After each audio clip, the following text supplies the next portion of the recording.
Chapter 1831 to 1840। Boom! Dead spirit ominous wolf को येज़िवेन ने मौके पर ही पकड़ लिया और फिर हवा में फट गया। येज़िवेन की गति बहुत तेज थी। डेड स्पिरिट फियर वुल्फ का मांस और खून पूरे आसमान में बिखरा हुआ था। ये डेड स्पिरिट भयंकर भेड़िए आकाशीय क्षेत्र में अधिक से अधिक थे।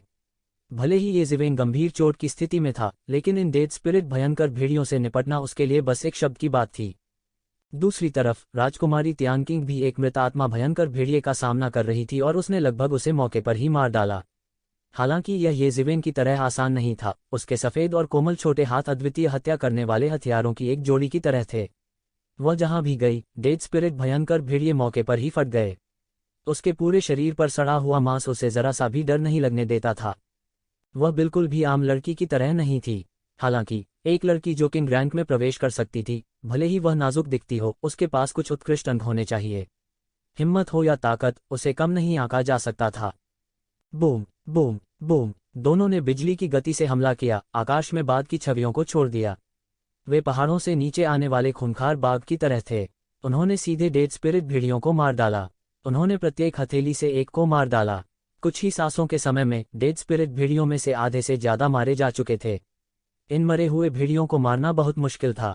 समान स्तर के लोगों के लिए उन्हें मारना बहुत कठिन था। हालांकि वे दोनों और भी सीधे थे, सीधे मांस और रक्त से भरे आकाश में धंस रहे थे। इस तरह भले ही वे न मरें, फिर भी वे मरेंगे। दोनों में मौन सहमति थी। वे एक क्षण के लिए भी हिलना बंद नहीं करते थे। वे अच्छी तरह जानते थे कि अगर वे इसी तरह आगे बढ़ते रहे तो और भी मरे हुए जीव उनकी ओर आकर्षित होंगे। जब वह समय आएगा तो उनका बच पाना असंभव होगा। विशेष रूप से इस समय येज़िवेन गंभीर रूप से घायल हो गई थी। यहाँ तक फीनिक्स पुनर्जनन तकनीक भी थोड़े समय में पूरी तरह से ठीक नहीं हो सकी। उसके शरीर की क्यूई और रक्त में उतार चढ़ाव हो रहा था और वह इसे पूरी तरह नियंत्रित नहीं कर सका। यह रात में सर्चलाइट की तरह और भी अधिक स्पष्ट था। निश्चित रूप से उन्होंने अपनी आध्यात्मिक शक्ति के साथ क्षेत्र को छान मारा। यद्यपि वह जिस सीमा को स्कैन कर सकता था वह अंतहीन क्यूई के कारण बहुत छोटा था, फिर भी वह अपनी दिशा में काली छायाओं के एक घने समूह को देख सकता था। हालांकि इसने मरे हुए आत्मा उन्माद को ट्रिगर किया था और कई दुष्ट जीव मृत आत्मा रसातल से रेंगकर बाहर आ गए थे, फिर भी मृत आत्मा रसातल में बड़ी संख्या में भयानक दुष्ट जीव थे। ये क्रूर जीव आमतौर पर पहले से ही बहुत जंगली थे। अब जब उन्हें क्यूई और रक्त का आकर्षण महसूस हुआ तो वे और भी हिंसक हो गए। उनकी दहाड़ पहले ही पूरे शून्य में घुस चुकी थी और उसके कानों तक पहुंच चुकी थी। गर्जन! The dead spirit fierce wolf king ने देखा कि उसके आधे से अधिक अधीनस्थ कुछ ही सांसों में नष्ट हो गए थे। वो धीरे से खड़ा हुआ और फिर अपनी बर्फीली आंखों से येज़िवेन को देखा। उसके लंबे नुकीले उसके शरीर को काट रहे थे। अचानक वह हिल गया। यद्यपि उसका शरीर एक छोटे पर्वत के समान विशाल था, किंतु उसकी गति हवा के झोंके के समान थी जब वह दौड़ता था। एक पल में वह पहले ही शून्य को पार कर चुका था। उसके द्वारा मौके पर ही पूरी जगह को तहस नहस कर दिया गया था और वह तुरंत येज़िवेन की ओर झपटा। वह स्पष्ट रूप से महसूस कर सकता था कि उन दोनों के बीच येज़िवेन सबसे बड़ा खतरा था। जब तक उसने येज़िवेन से छुटकारा पाया, शेष राजकुमारी तियानकिंग चॉपिंग बोर्ड पर मांस का एक टुकड़ा मात्र थी। वह उसके साथ जो चाहे कर सकता था। मृतकों की बढ़ती शक्ति अंतहीन सूक्ष्म हवाओं में बदल गई और तुरंत येज़िवेन की ओर झपटी। यह सूक्ष्म हवा के झोंके में बदल गई और येज़िवेन के शरीर पर गिर गई। बजना बजना बजना! धातु के टकराने की आवाज आई। अनंत सूक्ष्म हवाएं हवा के ब्लेड में बदल गईं और लगातार येज़िवेन के शरीर से टकराती रहीं। हालांकि वे वास्तव में येज़िवेन के शरीर की सतह पर दैवीय संरक्षण को नहीं काट सके। गर्जन! एक पृथ्वी टूटने वाली दहाड़ सुनाई दी और एक बड़ी दरार शून्य में फट गई। फिर आकाश से एक विशाल भेड़िए का पंजा नीचे आया। ऐसा लग रहा था कि यह पंजा दुनिया को चीरने में सक्षम है। टकराना! तेज आवाज हुई। जैसे ही विशाल भेड़िए का पंजा येज़िवेन को आधा फाड़ने वाला था, उसने अपनी चाल चली। उसका एक हाथ सीधे पंजे की ओर पकड़ा और एक विशाल सुनहरे हाथ में बदल गया। यह विशाल सुनहरा हाथ और विशाल भेड़िए का पंजा भयंकर रूप से टकराया और भयानक झटके फूट पड़े। एक पल में झटके सभी दिशाओं में बह गए। अंतरिक्ष पानी की सतह पर लहरों की तरह था और लगातार हिंसक रूप से विकृत हो गया। शेष दर्जनों डेड स्पिरिट भेड़ियों को सीधे उड़ा दिया गया। उनके प्रत्येक विशालकाय शरीर को सीधे मौके पर उड़ते हुए भेजा गया। राजकुमारी तियानकिंग भी इस भयावह शक्ति का लगातार विरोध करते हुए लगातार पीछे हट रही थी। उसकी आंखें आश्चर्य और विस्मय से भरी हुई थीं। यह मरे हुए रसातल बहुत ही खतरनाक था। आमतौर पर गहन दुनिया में भी एक गहन जीवन क्षेत्र विशेषज्ञ को देखना दुर्लभ था। हालांकि इस मरे हुए रसातल में वे पहले ही एक का सामना कर चुके थे। और ऐसा इसलिए था क्योंकि अधिकांश मरे हुए जीवों को मरे हुए ज्वार द्वारा जमीन पर रखा गया था, अन्यथा इस स्थान पर मरे हुए जीवों का घनत्व बस अकल्पनीय होगा। थम्प थम्प थम्प, दोनों पक्ष कुछ कदम पीछे हट गए। येज़िवेन के पेट के बल उसके पैरों के नीचे की जमीन पूरी तरह से चकनाचूर हो गई थी। वह केवल एक शक्तिशाली रक्त और अपने शरीर के भीतर चीमंथन और अपने गले में एक मीठा स्वाद महसूस कर सकता था। इस स्तर की टक्कर उनके लिए पहले से ही एक अत्यंत तीव्र टक्कर थी, जो पहले से ही गंभीर रूप से घायल थी। उधर खूंखार भेड़िए ने जमीन में एक बड़ा गड्ढा बना रखा था। तभी यह मुश्किल से बल को नष्ट करने में कामयाब हुआ और अपने शरीर को स्थिर कर पाया। उसकी बर्फीली आंखों में विस्मय के कुछ अंश चमक उठे। यद्यपि यह केवल एक मृत आत्मा का जानवर था, इसकी बुद्धि इस स्तर के मनुष्य से कमतर नहीं थी। वह पहले ही गहन जीवन की मध्य अवस्था में कदम रख चुका था।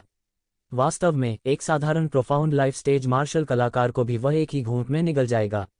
यह ठीक इसलिए था क्योंकि उसके पास इतना बड़ा आत्मविश्वास था कि वह येज़िवेन की बढ़ती आभा को स्पष्ट रूप से महसूस करने में सक्षम था, जो कि एक गहन जीवन चरण विशेषज्ञ से संबंधित था।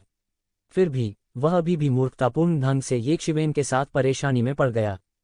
यह येज़िवेन के शरीर से बढ़ते क्यूई और क्यूई को महसूस कर सकता था, और यहाँ तक एक हल्का सा पूर्वाभास भी था कि अगर यह येज़िवेन को निगल सकता है तो यह देर से चरण में गहन जीवन क्षेत्र में कदम रखने में सक्षम होगा और एक कदम आगे बढ़ेगा। तब उसके पास इस अंतहीन रसातल से बचने की और भी अधिक आशा होगी। हा, फिर से येज़िवेन दिल खोलकर हंस पड़ी। उसने उस छाती को निगल लिया जो थूकने वाली थी और बलपूर्वक अपनी चोटों को दबा दिया। इस समय वह यह भी जानता था कि वह इस तरह जारी नहीं रह सकता। अन्यथा यदि अधिक से अधिक डेड स्पिरिट बीस्ट इकट्ठा होते तो उसके पास मरने के अलावा कोई विकल्प नहीं होता। उसने आकाश का सामना किया और एक लंबी गर्जना छोड़ी, जिसके बाद उन्होंने एक कदम आगे बढ़ाया। एक धमाके के साथ उसके शरीर के भीतर की अनंत दिव्यता तुरंत एक लहर की तरह फैल गई। यह जहां भी गुजरा, इसने पूरे अंधेरे मृत आत्मा के रसातल को रोशन कर दिया और ऐसा लगने लगा जैसे कि यह दिन का समय हो। यह ऐसा था जैसे वह स्वर्ग में था, और ऐसा नहीं था कि वह पहले की तरह नरक में प्रवेश कर गया हो। यह ऐसा था जैसे वह मृतकों की दुनिया में आ गया हो। यह धूसर था और उसे कोई उम्मीद नजर नहीं आ रही थी। उसने अपनी 5 उंगलियों को मुट्ठी में जकड़ लिया और उसकी उंगलियों के बीच के अंतराल से सुनहरी दिव्यता छलक पड़ी, जिसके बाद इसने एक विकराल चक्रवात का रूप ले लिया। यह विशाल चक्रवात एक अतुलनीय विशाल ब्रह्मांड में परिवर्तित हो गया था। जानवर, मेरी मुट्ठी खाओ। येज़िवेन ने एक कदम आगे बढ़ाया और उसका फिगर जल्दी से शून्य से गायब हो गया। यह ऐसा था जैसे उसने टेलीपोर्ट किया हो। हालांकि अंतरिक्ष में मामूली उतार चढ़ाव नहीं हुआ। इस dead spirit fierce wolf king के साथ खिलवाड़ नहीं किया जाना था। येज़िवेन की योजना को लगभग तुरंत समझ गया। उसने टेलीपोर्टेशन का उपयोग नहीं किया, लेकिन सीधे अपनी गति से गायब हो गया। अचानक उसकी सर्द और खूंखार भेड़िए की आंखों में समझ का एक अंश दिखा, जिसके बाद यह जमीन पर लुढ़का और मध्य हवा में बदल गया।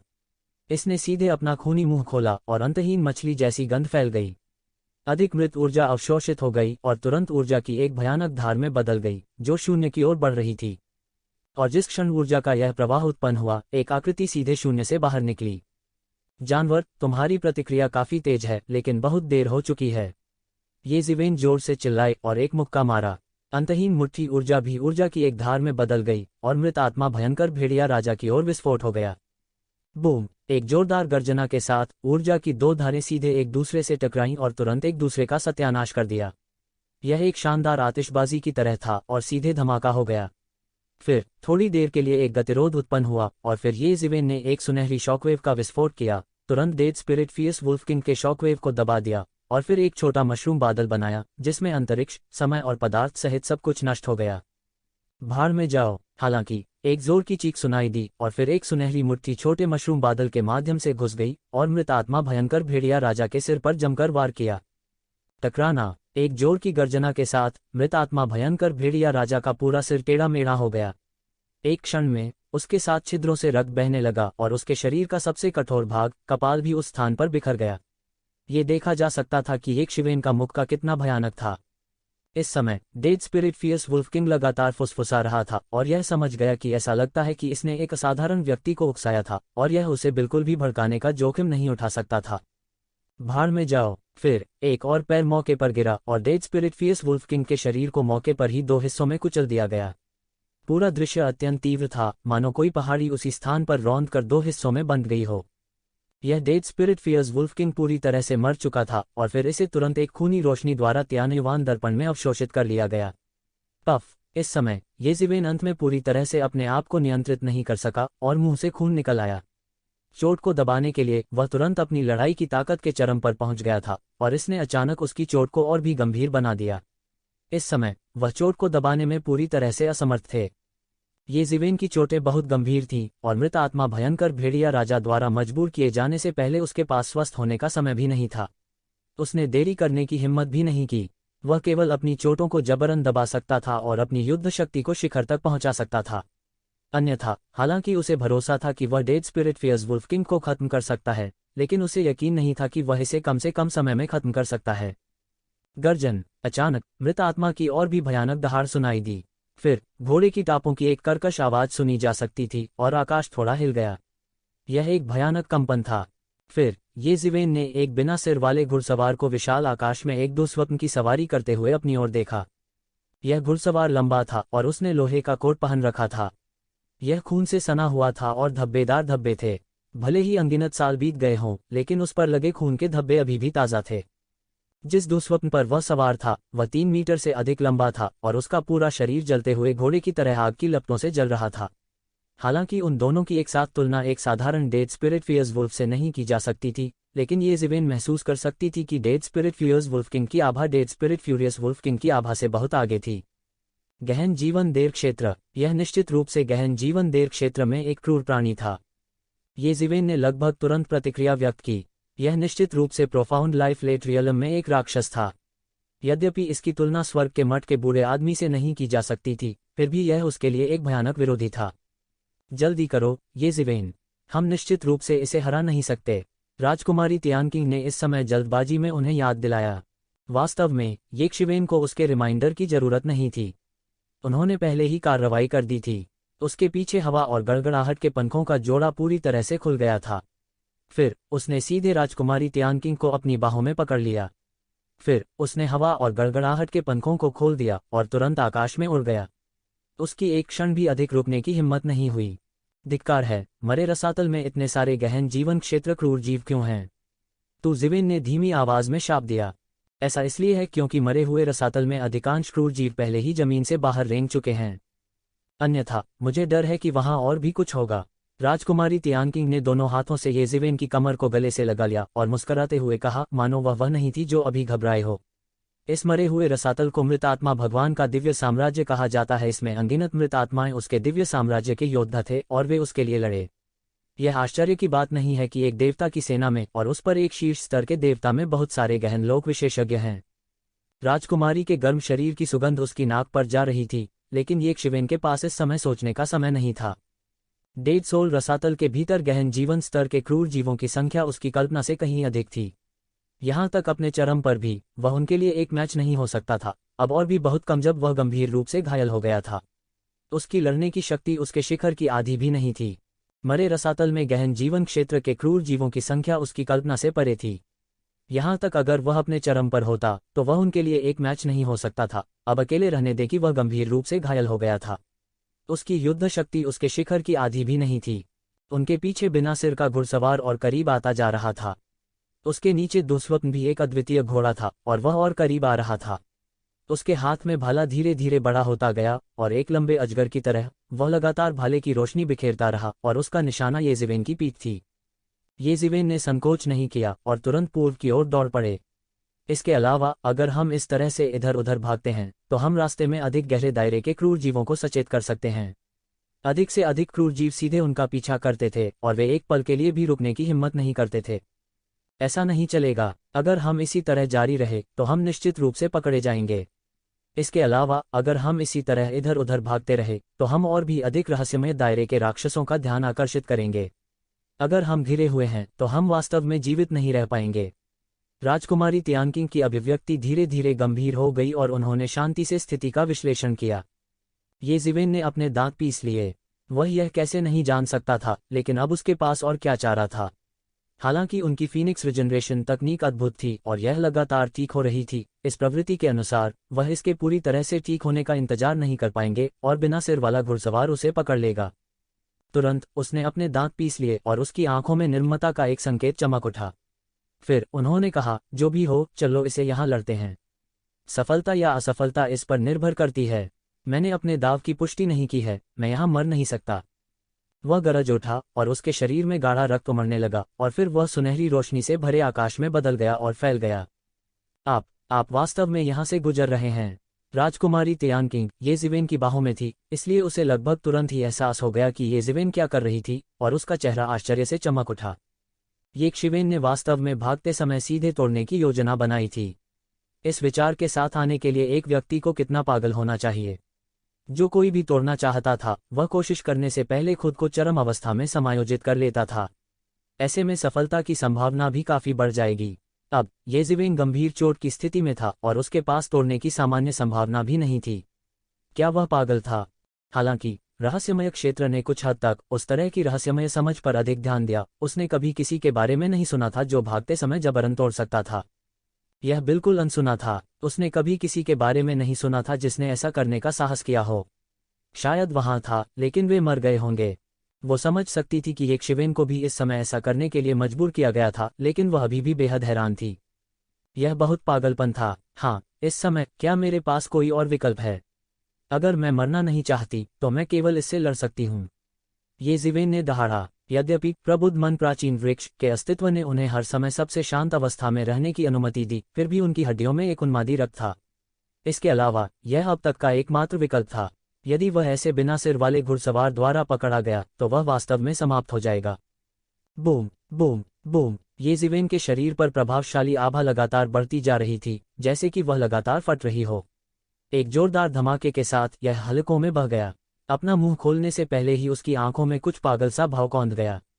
तुरंत स्वर्गीय स्रोत दर्पण से अनगिनत सच्चे युआन की भरपाई करने वाली गोलियां ऊर्जा की एक धार में तब्दील हो गईं और सीधे उसके मुंह में चली गईं, जिससे उसे एक अंतहीन आपूर्ति प्रदान की गई, जिससे वह लगातार गहन जीवन के बाद की अवस्था में प्रवेश कर सके। उसने पहले कभी इतनी जरूरी स्थिति में सफलता हासिल नहीं की थी। दूसरे शब्दों में, उन्होंने हर सेकंड के माध्यम से तोड़ने की शानदार उपलब्धि कभी पूरी नहीं की थी। वह केवल अपने शरीर के हर कोने को भरता हुआ सच्चा युआन महसूस कर सकता था, जिससे उसे ऐसा महसूस हो रहा था कि उसका पूरा शरीर फटने वाला है। एक सेकंड, एक सेकंड, एक सेकंड। उनके चेहरे पर एक अतुलनीय दर्दनाक अभिव्यक्ति दिखाई दी। हालांकि वह जरा भी नहीं रुके। यह पागलपन अब भी जारी था। वास्तव में वह पहले से ही समय के प्रवाह को महसूस करने में असमर्थ था। वह केवल महसूस कर सकता था कि हर सेकंड एक सदी जितना लंबा था।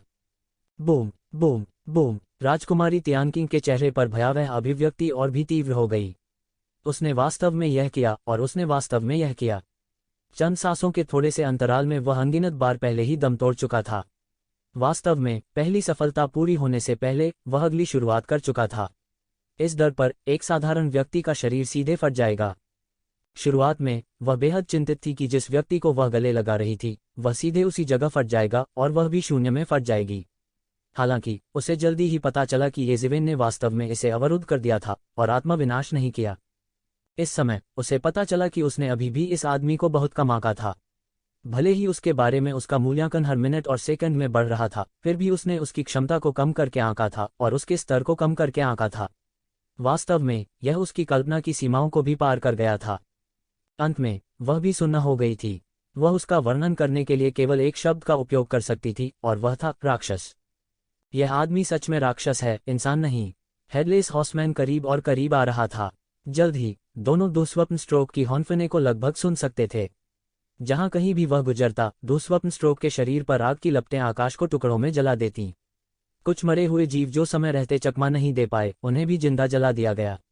इस हेडलेस हॉर्समैन में थोड़ी सी भी दया नहीं थी, भले ही वे दोनों मरे हुए प्राणी थे। गर्जन। हेडलेस हॉर्समैन ने एक मूक दहाड़ निकाली और सीधे शून्य में हवा को पागलपन से कंपन करने का कारण बना। फिर उसने सीधे अपने भाले से वार किया। भाला अजगर जैसा था और एक ठंडी रोशनी दिखाई दी। शून्य में यह बड़ा और बड़ा होता गया और फिर येज़िवेन की पीठ की ओर जोर से फटा। यह दूरी उसके लिए प्रहार करने के लिए पर्याप्त थी। टकराना। हालांकि तेज गर्जना सुनाई दी। यिन यांग जीवन और मृत्यु आरेख येज़िवेन के सिर के ऊपर उठ गया और उसकी रक्षा के लिए एक हल्का पर्दा लटका दिया गया, जिसने इस भाले को अवरुद्ध कर दिया। हालांकि यिन यांग जीवन और मृत्यु आरेख से नीचे लटका हुआ प्रकाश पर्दा एक पल में पूरी तरह से बिखर गया था। बची हुई शक्ति भी येज़िवेन के शरीर में घुस गई, जिससे वह लड़खड़ा गया। उसका खून और क्यूई मंथन हुआ और उसने लगभग एक और मुंह भर खून उगल दिया। बस थोड़ा सा और, बस थोड़ा सा और। मैं पूरी कोशिश कर रहा हूं। Break through, break through. ये शिवेन लगातार दहाड़ती रही, बस थोड़ा सा और अधिक। वह महसूस कर सकता था कि दायरे की बाधा बस थोड़ी अधिक थी, बस थोड़ा सा और वह पार करने में सक्षम होगा। उसकी अभिव्यक्ति पागल थी, लेकिन उसकी आंखें अतुलनीय रूप से शांत थीं। वह जानता था कि वह हर मिनट और हर सेकंड क्या कर रहा है। यह देखकर कि उसका हमला काम नहीं आया, बिना सिर वाला घुड़सवार और नहीं रुका। फिर उसने अचानक अपने भाले से फिर से वार किया। एक भयानक शक्ति भाले पर संघनित हुई और फिर उसने तुरंत प्रहार किया। यह आसमान में छेद कर गया और सीधे येशिवेन के सिर की ओर फटा। पिछले भाले की तरह आराम करने के लिए लगभग कोई समय नहीं था। इसने येशिवेन को सांस लेने का कोई मौका नहीं दिया। इस महत्वपूर्ण क्षण में अचानक येशिवेन के शरीर से एक शक्तिशाली शक्ति का विस्फोट हुआ। उसका क्यू अंततः गंभीर क्षण में गहन जीवन क्षेत्र के मध्य चरण की बाधा को पार कर गया और सीधे गहन जीवन क्षेत्र के अंतिम चरण में पहुंच गया। येशी के शरीर की आभा पहले ही एक पल में विशाल आकाश को पार कर चुकी थी और पूरा शून्य अंतहीन सुनहरी रोशनी में बदल गया था। अंतहीन सुनहरी रोशनी के बीच एक विशाल हाथ सीधे पकड़कर पूरे भाले से टकरा गया। बूम! एक तेज आवाज थी और एक भयानक आभा सीधे सभी दिशाओं में फैल गई। शून्य पूरी तरह से पाउडर में बदल गया था और ऐसा लग रहा था कि सब कुछ बिखरा हुआ है। आभा की इस अंतहीन लहर में दो आकृतियां सीधे बाहर गिर गईं। ये दो लोग कोई और नहीं बल्कि येशिवेन और राजकुमारी तियानकिंग थे। इस समय राजकुमारी तियानकिंग पूरी तरह से येशिवेन के शरीर द्वारा सुरक्षित थी। कम से कम वह घायल नहीं हुई थी, अन्यथा किंग स्टेज पर अपनी ताकत के साथ एक गहन जीवन क्षेत्र विशेषज्ञ के आश्चर्यजनक हमले को रोकना उसके लिए पूरी तरह से असंभव होगा, भले ही वह लड़ाई के बाद का ही क्यों न हो। अभी अभी टक्कर में येशिवेन पूरी तरह से नुकसान में थी, लेकिन उसका चेहरा उत्साह से भरा हुआ था।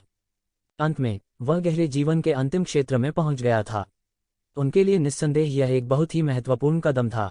गहन जीवन के बाद के दायरे में प्रवेश करने के बाद उसे गहन जीवन के चरम पर विशेषज्ञों से डरने की भी आवश्यकता नहीं होगी। जब तक वह अपनी पूरी कोशिश करता तब तक वह उनके हाथों से बच सकता था। अगर वह फिर से स्वर्ग के ननरी के बूढ़े आदमी का सामना करता है, भले ही वह उसके लिए मेल नहीं खाता हो, तो उसे एक आवारा कुत्ते की तरह मरे रसातल में नहीं भागना पड़ेगा। कम से कम उसके पास बचने का आत्मविश्वास तो होगा। बिना सिर वाला घुड़सवार येशिवेन की ओर मुड़ा और उसे थोड़ा आश्चर्य हुआ कि येशिवेन भाले से नहीं मारा गया था। इस समय येशिवेन ने अपनी श्वास को शांत किया और अपनी बढ़ती हुई क्यूई और रक्त को दबा दिया। वह गहरी सांसें लेना जारी रखता था और उसकी हर सांस के साथ उसके शरीर पर आभा बढ़ती रहती थी। हर मिनट और हर सेकंड में धरती को हिला देने वाले बदलाव हो रहे थे। हर मिनट और हर सेकंड उनके शरीर पर आभा पागलपन से बढ़ती रही। हालांकि वह अभी भी गंभीर चोट की स्थिति में था, इस समय येशिवेन की स्थिति पहले से पूरी तरह से अलग थी। इसके अलावा गहन जीवन के बाद के दायरे में प्रवेश करने के बाद उनकी ताकत में पृथ्वी को हिला देने वाले परिवर्तन हुए थे। उनके शरीर में फीनिक्स पुनर्जनन तकनीक अधिक तीव्रता से काम कर रही थी और उनकी पुनर्प्राप्ति गति में पहले की तुलना में बहुत सुधार हुआ था। कुछ ही सांसों में येशिवेन की ताकत पहले ही काफी हद तक ठीक हो चुकी थी। अभी मृत्यु के कगार पर होने की स्थिति की तुलना में पहले से ही बहुत बड़ा सुधार था। उसका चेहरा भी अधिक से अधिक गुलाबी होता जा रहा था। हा, दिलचस्प, चलो फिर से लड़ते हैं। उन्होंने आकाश की ओर देखा और अपनी नींव को मजबूत करने के लिए सैकड़ों अमृत सीधे निगल लिए। कौन जानता था कि कितने करोड़ों स्फटिक पत्थर जले थे, लेकिन उसने सीधे उन सभी को एक सांस में निगल लिया। बूम! उसके शरीर पर आभा एक बार फिर से उठी, दूसरे स्तर पर उठी। यह देखते हुए कि उसकी आभा मजबूत और मजबूत होती जा रही थी, हेडलेस नाइट को आखिरकार समस्या का एहसास हुआ। बिना किसी हिचकिचाहट के उसने भाले को अपने हाथ में उठाया और शैपशिफ्टर ने उसके नीचे एक लंबी हिनहिनाहट निकाली।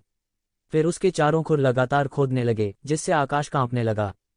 दुस्वप्न सीधे उड़ गया। लगभग एक ही पल में बिना सिर वाला घुड़सवार पहले ही येशिवेन के सामने आ गया था। उसका भाला सीधे विशाल आकाश को चीरता हुआ ऊपर चला गया। सही समय पर येशिवेन जोर से हंस पड़ी। वह बिल्कुल भी पीछे नहीं हटे। उसके बड़े हाथ ने शून्य को पकड़ लिया और अनंत सुनहरी रोशनी एक लंबी तलवार में संघनित हो गई। फिर इसने लंबे भाले की ओर जमकर वार किया। बूम! एक जोरदार गर्जना हुई और शून्य पूरी तरह से बिखर गया। यह टक्कर पिछली टक्कर से भी ज्यादा तेज थी। हेडलेस नाइट और येशिवेन दोनों ने बिल्कुल भी पीछे नहीं हटे। दोनों पक्षों के लिए उनके प्रतिद्वंद्वी पर्याप्त रूप से अत्याचारी थे और वे बिल्कुल भी पीछे नहीं हट सकते थे।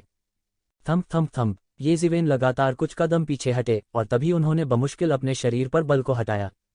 पूरा आसमान पूरी तरह से चकनाचूर हो चुका था। इस भयानक शक्ति ने उसके चारों ओर की जगह को पूरी तरह से छिन्न भिन्न कर दिया था। येशिवेन हैरान नहीं थी, बल्कि खुश थी। इस बार यह पहले से काफी बेहतर था। कम से कम वह एक भाले से नष्ट नहीं हुआ था। बूम! बूम! बूम! दोनों पक्षों के बीच भयंकर टक्कर जारी रही और यह अधिक तीव्र होती जा रही थी। जब ये ज़िवेन का अद्वितीय अत्याचारी शरीर सक्रिय हुआ तो यह एक प्राचीन अधिपति के पुनर्जन्म जैसा था। उनके द्वारा किए गए हर कदम में एक प्रकार की अजेय वीर आभा थी जो पहाड़ों और नदियों को उखाड़ सकती थी।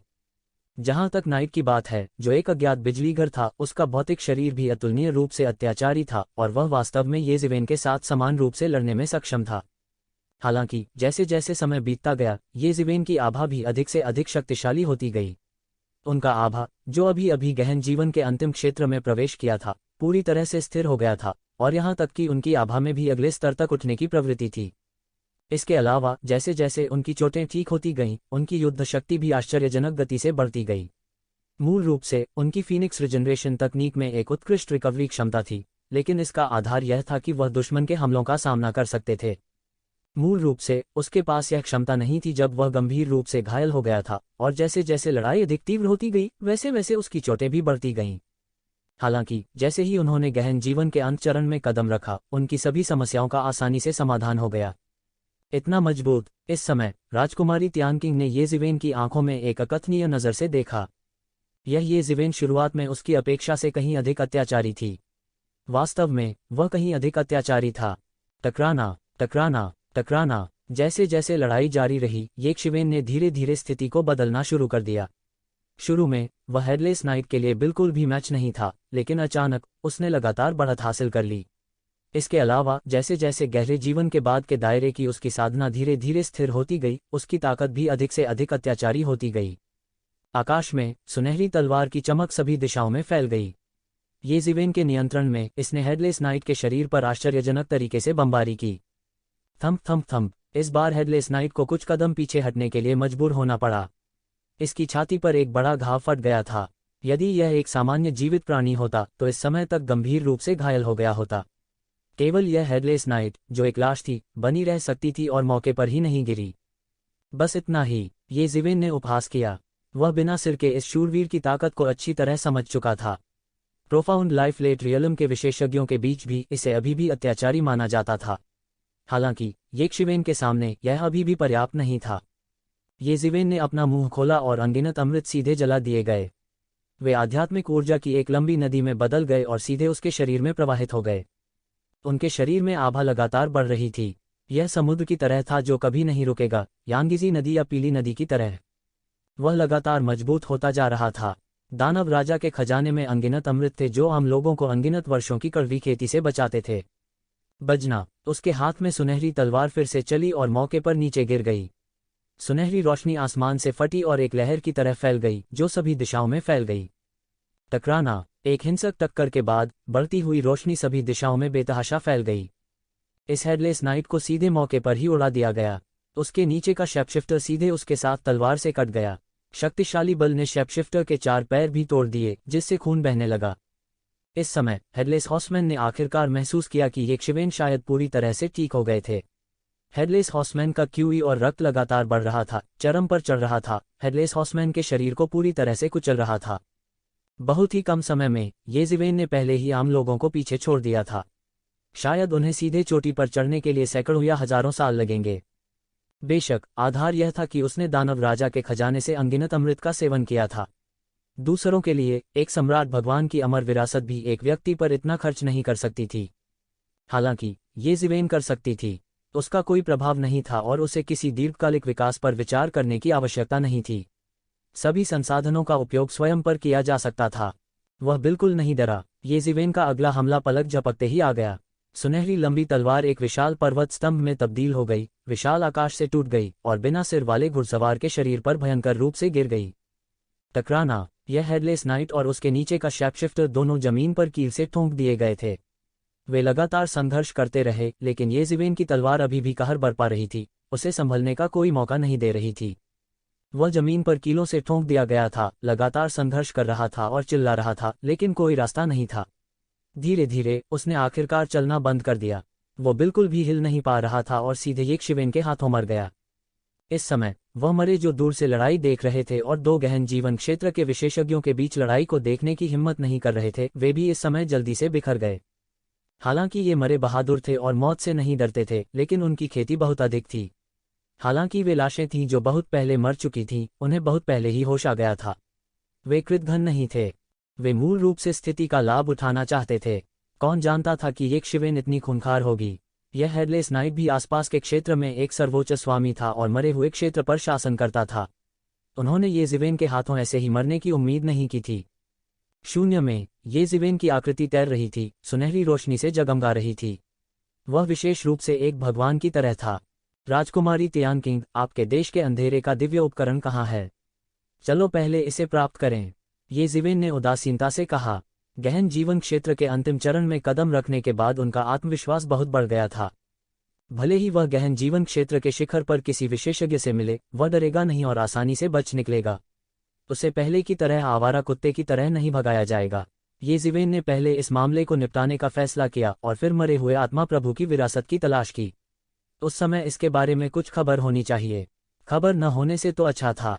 ये शिवेन को इसके बारे में कुछ नहीं पता था। क्या आपने वास्तव में मेरी मदद करने का फैसला किया है? राजकुमारी तियानकिंग ने ये शिवेन को आश्चर्य से देखा। उसने पहले ही ये शिवेन से कहा था कि वह यहाँ आने के बाद जो चाहे कर सकती है। दूसरे शब्दों में, ये शिवेन को कोई जिम्मेदारी उठाने की जरूरत नहीं थी और उसके लिए देश के दैवीय साधन के लिए संघर्ष करने की आवश्यकता नहीं थी। ठीक है, पहले चलते हैं और देखते हैं। ये जिवेन ने सिर हिलाया और कहा। गहन जीवन क्षेत्र के अंतिम चरण में प्रवेश करने के बाद वह और भी अधिक शक्तिशाली और आत्मविश्वासी हो गया था। पहले की तुलना में उसे ताकत के मामले में नहीं आंका जा सकता था। Our country of darkness divine artefact एक सर्वोच्च आर्टिफैक्ट है जिसे हमारे पूर्वजों ने मरे रसातल से प्राप्त किया था। मुझे आपको यह बताने में कोई डर नहीं है कि यह डार्क लॉर्ड की कलाकृतियों में से एक है, जो मरे हुए भगवान के अधीन एक देवता है। यह बेहद शक्तिशाली है। हमारे अंधेरे का देश मरे हुए रसातल में एक पैर जमाने में सक्षम था और इस विरूपण साक्ष्य के कारण शुरुआत में सबसे खतरनाक समय से बच गया। राजकुमारी तियानकिंग ने एक पल के लिए सोचा और उसे बताने का फैसला किया। ये जिवेन जल्द ही वैसे भी जान जाएगी। वहां था, इसे छिपाने का कोई मतलब नहीं है। एक देवता से संबंधित एक दिव्य उपकरण। क्या यह वास्तव में एक दिव्य उपकरण है? ये जिवेन की आंखें चमक उठीं। उसने केवल इतना सुना था कि यह डार्क कंट्री का एक दिव्य उपकरण था। हालांकि उन्होंने इसे गंभीरता से नहीं लिया। एक दिव्य उपकरण क्या था? यह एक हथियार था जो देवताओं का था। हालांकि नश्वर दुनिया में कई दिव्य हथियारों ने खुद को दिव्य उपकरण कहने का साहस किया, इसलिए उन्होंने इसे गंभीरता से नहीं लिया। हालांकि यह पूरी तरह से अलग था अगर यह एक दैवीय उपकरण था। बस ताई कैंग सील को देखें। एक राजा स्तर का बिजलीघर देवताओं के साथ प्रतिस्पर्धा कर सकता था। ताई कैंग सील एक दिव्य उपकरण के बराबर थी। यदि यह पूरी तरह से जागृत होता तो यह असीम रूप से शक्तिशाली होता। यदि राजा ताई कांग अपने हाथ में ताई कांग सील के साथ यहाँ होता तो वह स्वाभाविक रूप से निडर होता। लेकिन अब ताई कैंग सील की कलात्मक भावना को हर जगह प्रतिबंधित किया जा रहा था। मानव जाति अभी भी दबाई जा रही थी। कोई और कारण नहीं था। हालांकि मानव जाति के पास ताई कैंग सील थी, अन्य जातियों के पास भी दैवीय हथियार या शीर्षक वाले राजाओं के राजा हथियार थे। यदि वे ताई कैंग सील के बारे में नहीं जानते हैं तो वे भयभीत हो सकते हैं, लेकिन यदि वे ताई कैंग सील के वास्तविक स्वरूप को देखते हैं तो मानव जाति को किसी भी समय नष्ट किया जा सकता है। फिर भी इसमें कोई संदेह नहीं था कि एक दिव्य उपकरण या एक राजा स्तर का हथियार असीम रूप से शक्तिशाली था। ठीक है, यह सही है, यह एक दिव्य उपकरण है। राजकुमारी तियानकिंग ने ये जिवेन को रुचि के साथ देखा। हालांकि यह एक अधूरा दिव्य उपकरण है। ऐसा लगता है कि अतीत में एक दिव्य युद्ध छिड़ गया था और यह दिव्य उपकरण भी क्षतिग्रस्त हो गया था। तो यह ऐसा ही है। कोई आश्चर्य नहीं। ये जिवेन ने अपनी आंखें सिकोड़ लीं। यदि यह वास्तव में एक दोषरहित दैवीय उपकरण होता तो शायद सभी प्रमुख संप्रदाय इसके लिए प्रतिस्पर्धा करने आते। लेकिन फिर भी एक दिव्य कलाकृति अभी भी एक दिव्य कलाकृति है। भले ही यह अधूरा हो, फिर भी इसकी शक्ति एक बड़े क्षेत्र में छानबीन करने के लिए पर्याप्त है। ये जिवेन ने कहा, लेकिन आप निश्चिंत हो सकते हैं कि मैं इतना नीचे नहीं गिरूंगा कि आपके दिव्य उपकरण को छीन लूं। यदि यह एक असंबंधित व्यक्ति होता तो वह वास्तव में एक चाल चल सकता था। यदि उसके हाथों में एक दैवीय शिल्पकृति होती, भले ही वह एक क्षतिग्रस्त दैवीय शिल्पकृति होती, तो रसातल दानव मास्टर के खिलाफ उसके जीतने की संभावना बहुत अधिक होती। रसातल दानव मास्टर के हाथों में यन्यांग जीवन और मृत्यु आरेख भी एक दैवीय विरूपण साक्ष्य स्तर का अस्तित्व था और उनके हाथों में इसका केवल एक छोटा सा आधा हिस्सा था। फिर भी इसकी शक्ति अभी भी काफी चौंकाने वाली थी। यह आवश्यक नहीं है। यदि आपको इसकी आवश्यकता है तो मैं इसे आपको दे भी सकता हूं। राजकुमारी तियानकिंग ने अपनी आंखें झपकाईं और कहा, आकाश में मुफ्त भोजन जैसी कोई चीज नहीं होती। महारानी के पास ऐसा कहने का कोई कारण होगा। ये जिवेन ने अपनी आंखें सिकोड़ लीं और कहा, अंत में उसे अभी भी इसके लिए प्रतिस्पर्धा करनी पड़ी। यदि वह न पा सके तो सब कुछ व्यर्थ हो जाएगा। यह कहा जा सकता है कि वह दूसरों के धन के साथ उदार हो रहा था, लेकिन फिर भी वह अभी भी राजकुमारी तियानकिंग की उदारता से हैरान था। कारण, मुझे किस कारण की आवश्यकता है? राजकुमारी तियानकिंग ने यह सुना और अचानक मुस्कुरा दी। फिर वह खिलखिला उठी। इसके अलावा मैं अब अकेला हूँ। मैं ईश्वरीय कलाकृति के लिए प्रतिस्पर्धा करने के लिए आप पर निर्भर हूँ। यदि आप वास्तव में इसे प्राप्त कर सकते हैं तो यह आपकी अपनी क्षमता है। इसे भूल जाओ। कोई बात नहीं, पहले वहां चलते हैं, ये ज़िवेन ने कहा। उसे परवाह नहीं थी कि राजकुमारी तियानकिंग क्या कहना चाह रही थी। हालांकि यह प्रस्ताव भी उनके लिए सबसे अच्छा था। ठीक है, फिर इसके बारे में बात करते हैं। मरे रसातल के दक्षिण पूर्व में एक अतुलनीय रूप से विशाल भूमिगत गुफा है। यह भूमिगत गुफा अंधेरे के भगवान का खजाना हुआ करती थी। अंधेरे देश के पूर्वज एक बार इस खजाने को खोलने के लिए एक दिव्य कलाकृति के साथ वहां गए थे। दुर्भाग्य से अंत में उसकी मृत्यु हो गई और यहां तक दिव्य कलाकृति भी अंदर रह गई। राजकुमारी तियानक्विन ने गहरी सांस ली और कहा, अब मुझे लगता है कि मेरे भाई पहले ही वहां पहुंच गए हैं। अगर हम थोड़ी देर करते हैं तो इसका हमसे कोई लेना देना नहीं है। चूंकि आप पहले से ही स्थान जानते थे तो आप दैवीय शिल्पकृति को पहले वापस क्यों नहीं लाए? ये ज़िवेन ने पूछा। क्योंकि हमारे पास अपने द्वारा खोदे गए भूमिगत खजाने से दैवीय कलाकृतियों को वापस लाने की ताकत नहीं है, इसलिए हमें प्रमुख संप्रदायों की ताकत पर भरोसा करना चाहिए। इस बार मरे हुए आत्मा भगवान की विरासत प्राप्त करने के लिए प्रमुख संप्रदाय बड़ी संख्या में विशेषज्ञों को दुष्ट जीवों को रोकने के लिए भेजेंगे जो पहले से ही रसातल से बाहर रेंग चुके हैं। इससे हमें पर्याप्त समय मिलेगा। उसी समय मरे हुए आत्मा के रसातल में दुष्ट प्राणियों को भी कम किया जाएगा। राजकुमारी तियानक्विन ने कहा। ये ज़िवेन अचानक समझ गई। इसलिए जब प्रमुख संप्रदाय डार्क नेशन का उपयोग कर रहे थे, डार्क नेशन भी प्रमुख संप्रदायों की शक्ति का उपयोग कर रहा था। यह आपसी लाभ से ज्यादा कुछ नहीं था। चलो पहले वहां पहुंचो, ये ज़िवेन ने कहा। यह कहने के बाद वह सुनहरी रोशनी में राजकुमारी तियानकिंग को अपने साथ ले आया। फिर वह सुनहरी रोशनी में बदल गया और आकाश में गायब हो गया। आकाश में अंतहीन मौत की ऊर्जा सूक्ष्म हवाओं में बदल गई और ये ज़िवेन के चेहरे पर उड़ गई। यह एक अत्यधिक जहरीले विष की तरह था जो ये ज़िवेन की दिव्यता को लगातार नष्ट कर रहा था। ये ज़िवेन, ये मुंह की आवाज अचानक ये ज़िवेन के दिमाग में गूंज उठी। क्या गलत? ये ज़िवेन ने पूछा। खपत की इस दर पर मुझे डर है कि शैतान राजा का खजाना भी आप जल्द ही पूरी तरह से खा जाएंगे। तू मो ने कहा। यह इतनी जल्दी कैसे हो सकता है? ये ज़िवेन ने पूछा।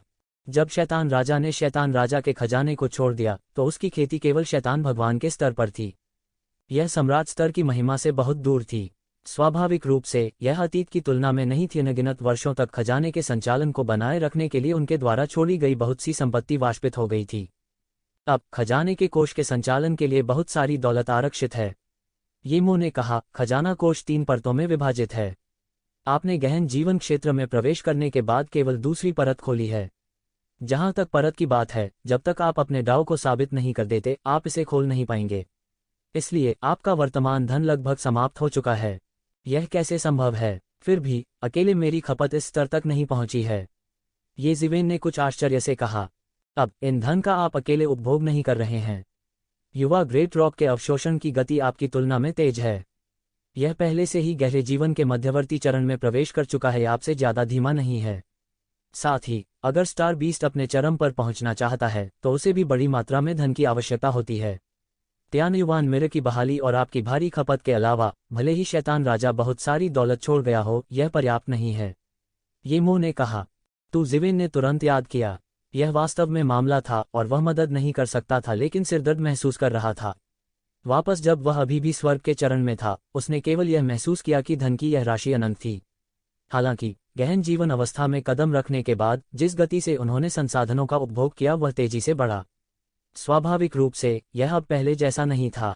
इसके अलावा जो धन शैतान राजा पीछे छोड़ गया था वह मूल रूप से वंशजों को साधने के उद्देश्य से था। यदि यह केवल एक व्यक्ति द्वारा उपयोग किया जाता था तो यह पर्याप्त से अधिक था। कौन जानता था कि ये ज़िवेन को छोड़कर जो सामान्य ज्ञान से नहीं खेलता था, चाहे वह त्यानयुवान मिरर हो, स्टार बीस्ट या युवा ग्रेट रॉक, उनकी खपत उससे बहुत कम नहीं थी। अब मेरे पास कितनी दौलत बची है? ये ज़िवेन ने पूछा। यदि आप इसे जोड़ते हैं और इसे बड़े पैमाने पर ड्रैगन वेन में परिवर्तित करते हैं तो यह लगभग 10 ड्रैगन वेन्स हैं। यदि आप इसे इसी तरह अवशोषित करना जारी रखते हैं तो मुझे डर है कि आप केवल तब तक टिके रह सकते हैं जब तक कि आप प्रोफाउंड लाइफ रियलम शिखर में प्रवेश नहीं कर लेते। येमो ने शांति से विश्लेषण किया। इससे येशिवेन को अत्यावश्यकता का एहसास हुआ। शेष धन उसके आगे बढ़ने में बाधा बनने की संभावना थी। यदि वह डेविल किंग के ट्रेजर वॉल्ट के तीसरे स्तर को खोलना चाहता है तो उसे दाव सत्यापन के स्तर तक पहुंचना होगा।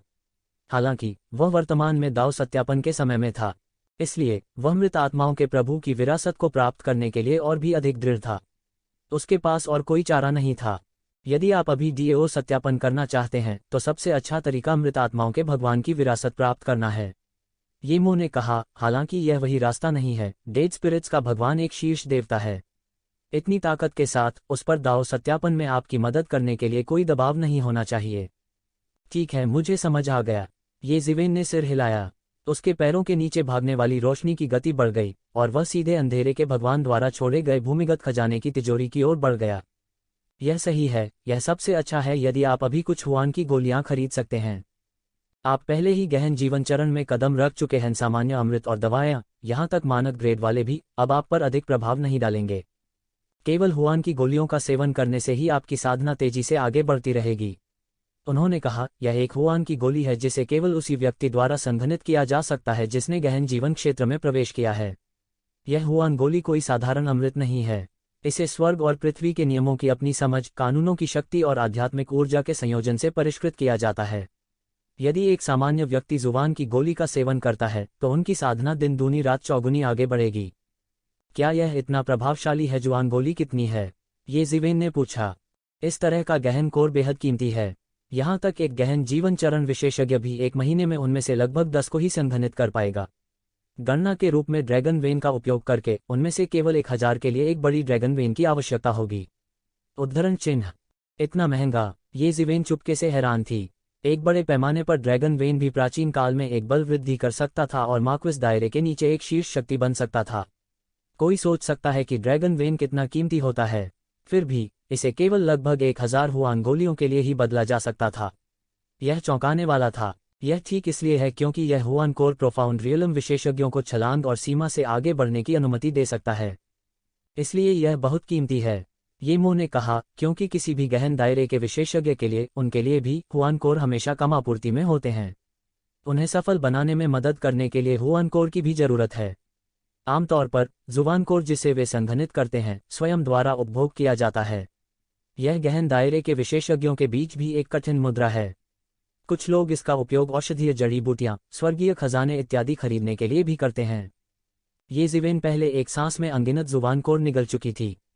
यह महसूस करने के अलावा कि वह अमीर था, यह इसलिए भी था क्योंकि ये जुबान कोर वर्तमान येशिवेन के लिए बहुत उपयोगी नहीं थे। इसलिए उसे और भी निगलना पड़ा। यह पता चला है कि उत्पादन इतना कम है, कोई आश्चर्य नहीं कि न तो प्राचीन विशालकाय मगरमच्छ और न ही अन्य गहन जीवन क्षेत्र के विशेषज्ञों ने कोई जुबान कोर देखा। येशिवेन ने कहा, लेकिन अगर जुबान कोर भी हैं तो थोड़े समय में छलांग और सीमा से आगे बढ़ना असंभव है। यह स्पिरिट क्रिस्टल के समान ही कुछ और नहीं है। ठीक है, यह सही है, लेकिन गहन दायरे के विशेषज्ञों को एक सामान्य व्यक्ति की तरह न देखें। वे दाव पुष्टिकरण के सबसे करीबी लोग हैं। उनके लिए जो कुछ भी दाव पुष्टिकरण से संबंधित नहीं है वह उनके लिए बहुत दिलचस्प नहीं है। वास्तव में शैनकॉस का मूल्य ड्रैगन वेन्स की तुलना में बहुत कम है, हालांकि उनके लिए कोई बाजार नहीं है। यह सच्चाई है। ड्रैगन वेन्स के लिए जुबान कोर का आदान प्रदान करना आसान है, लेकिन जुबान कोर के लिए ड्रैगन वेन्स का आदान प्रदान करना बहुत मुश्किल है। येमो ने कहा, तो ऐसा ही है। येशिवेन ने सिर हिलाया। इस समय वह इन बातों को भी समझ सकता था। आखिरकार वह पहले ही गहन जीवन क्षेत्र में कदम रख चुका था। वह पहले ही इस स्तर पर कदम रख चुका था। स्वाभाविक रूप से वह इस स्तर के कुछ विचारों को समझ सकता था। हालांकि यह मामला अभी भी उसके लिए खतरे की घंटी बजा रहा था। अब उसके पास उतनी दौलत नहीं थी। बिना सीमा के इसे बर्बाद करते रहना उसके लिए असंभव था। उसे धन के अन्य स्रोत खोजने की जरूरत थी। इस समय येशिवेन के दिल में उस भूमिगत खजाने का महत्व अचानक एक नए स्तर पर पहुंच गया। येशिवेन की गति बहुत तेज थी। जब उसने मरे हुए आत्मा के रसातल में पूरी गति से उड़ान भरी तो यह कहा जा सकता है कि वह बिजली की तरह तेज था। रास्ते में आकाश में जिन भी मृत आत्माओं और अशुभ प्राणियों का उसने सामना किया, उन्हें येशिवेन ने सीधे तौर पर हरा दिया। देर से गहरे जीवन के क्षेत्र में कदम रखने के बाद येशिवेन की ताकत में एक पृथ्वी को हिला देने वाला परिवर्तन आया था। धीरे धीरे वह अंततः उस भूमिगत खजाने के पास पहुंचा जिसका उल्लेख राजकुमारी तियानकिंग ने किया था। वह क्या है? येशिवेन को अचानक पता चला कि कुछ दूरी पर एक लड़ाई हो रही थी। यह एक युवक था जो अपने 20वां दशा में लग रहा था। उन्होंने एक शानदार पोशाक पहनी थी और एक महान और अद्वितीय आभा बिखेरी थी जिसने उनके शरीर को पूरी तरह से ढक दिया था। उसके चेहरे पर कोई भाव नहीं था। हर बार जब उसने अपना हाथ उठाया या एक कदम उठाया तो पूरी दुनिया इस तरह हिल गई जैसे कि वह गिरने वाली हो। उसके सामने एक अत्यंत भयानक दुःस्वप्न जानवर था। इसके अलावा यह बुरे सपने का राजा था। उसके अंग मोटे और मजबूत थे और उसके द्वारा छोड़ी गई हर सांस दुःस्वप्न की लपटों से भरी हुई थी। शाओचुआन का इस 20 वर्षीय युवक से कोई मुकाबला नहीं था। अपनी लड़ाई के तहत वह बस कदम दर कदम पीछे हट रहा था। वह जून डिंगटियन बहुत मजबूत है। मैं उसके बारे में गलत था। ये ज़िवेन ने अपनी दिव्य भावना का उपयोग करते हुए अपने सामने दूर के दृश्यों को प्रदर्शित करने के लिए एक जादुई शक्ति का उपयोग किया। राजकुमारी तियानक्विन भी वहां का दृश्य देख पा रही थी। इस दृश्य को देखकर वह कुछ चौंकने से खुद को रोक नहीं पाए। क्या आप उसे जानते हो? ये ज़िवेन ने पूछा। हाँ, वह मेरे बड़े भाई का अभिषेक करने वाला है। वह अभिषेक करने वालों में सबसे रहस्यमय है। मैंने मूल रूप से सोचा था कि उसके पास कुछ कौशल हो सकते हैं, लेकिन मुझे उससे इतना अत्याचारी होने की उम्मीद नहीं थी। राजकुमारी तियानकिंग ने जल्दी से कहा, ऐसा लगता है कि वह आपसे भी ज्यादा मजबूत है। तो ज़िवेन ने अपनी आंखें नीची कर लीं। वह इस युवक से एक अत्यंत भयानक और खतरनाक आभा महसूस कर सकता था। उसने इस तरह की आभा को लंबे समय तक महसूस नहीं किया था क्योंकि जो लोग उसे खतरा महसूस करा सकते थे वे उससे कहीं अधिक अत्याचारी थे। हालांकि जून डिंगटियन प्रोफाउंड लाइफ रियलम के अंतिम चरण में लग रहे थे, लेकिन वास्तव में वह उन्हें खतरा महसूस करा सकते थे। उसे इस तरह महसूस किए काफी समय हो गया था। जब वे दोनों बात कर रहे थे, जून डिंगटियन और नाइटमेयर बीस्ट के बीच लड़ाई समाप्त हो गई थी। यह दुःस्वप्न जानवर बहुत शक्तिशाली था और उसने गहन जीवन क्षेत्र में भी कदम रखा था। इससे निपटना बहुत मुश्किल था, लेकिन अंत में यह केवल जून डिंगटियन की शक्ति के आगे ही झुक सका। फिर जून डिंगटियन सीधे दुःस्वप्न जानवर पर चढ़े, हरे धुएं में बदल गया और आकाश में गायब हो गया। यह जून डिंगटियन बहुत शक्तिशाली है।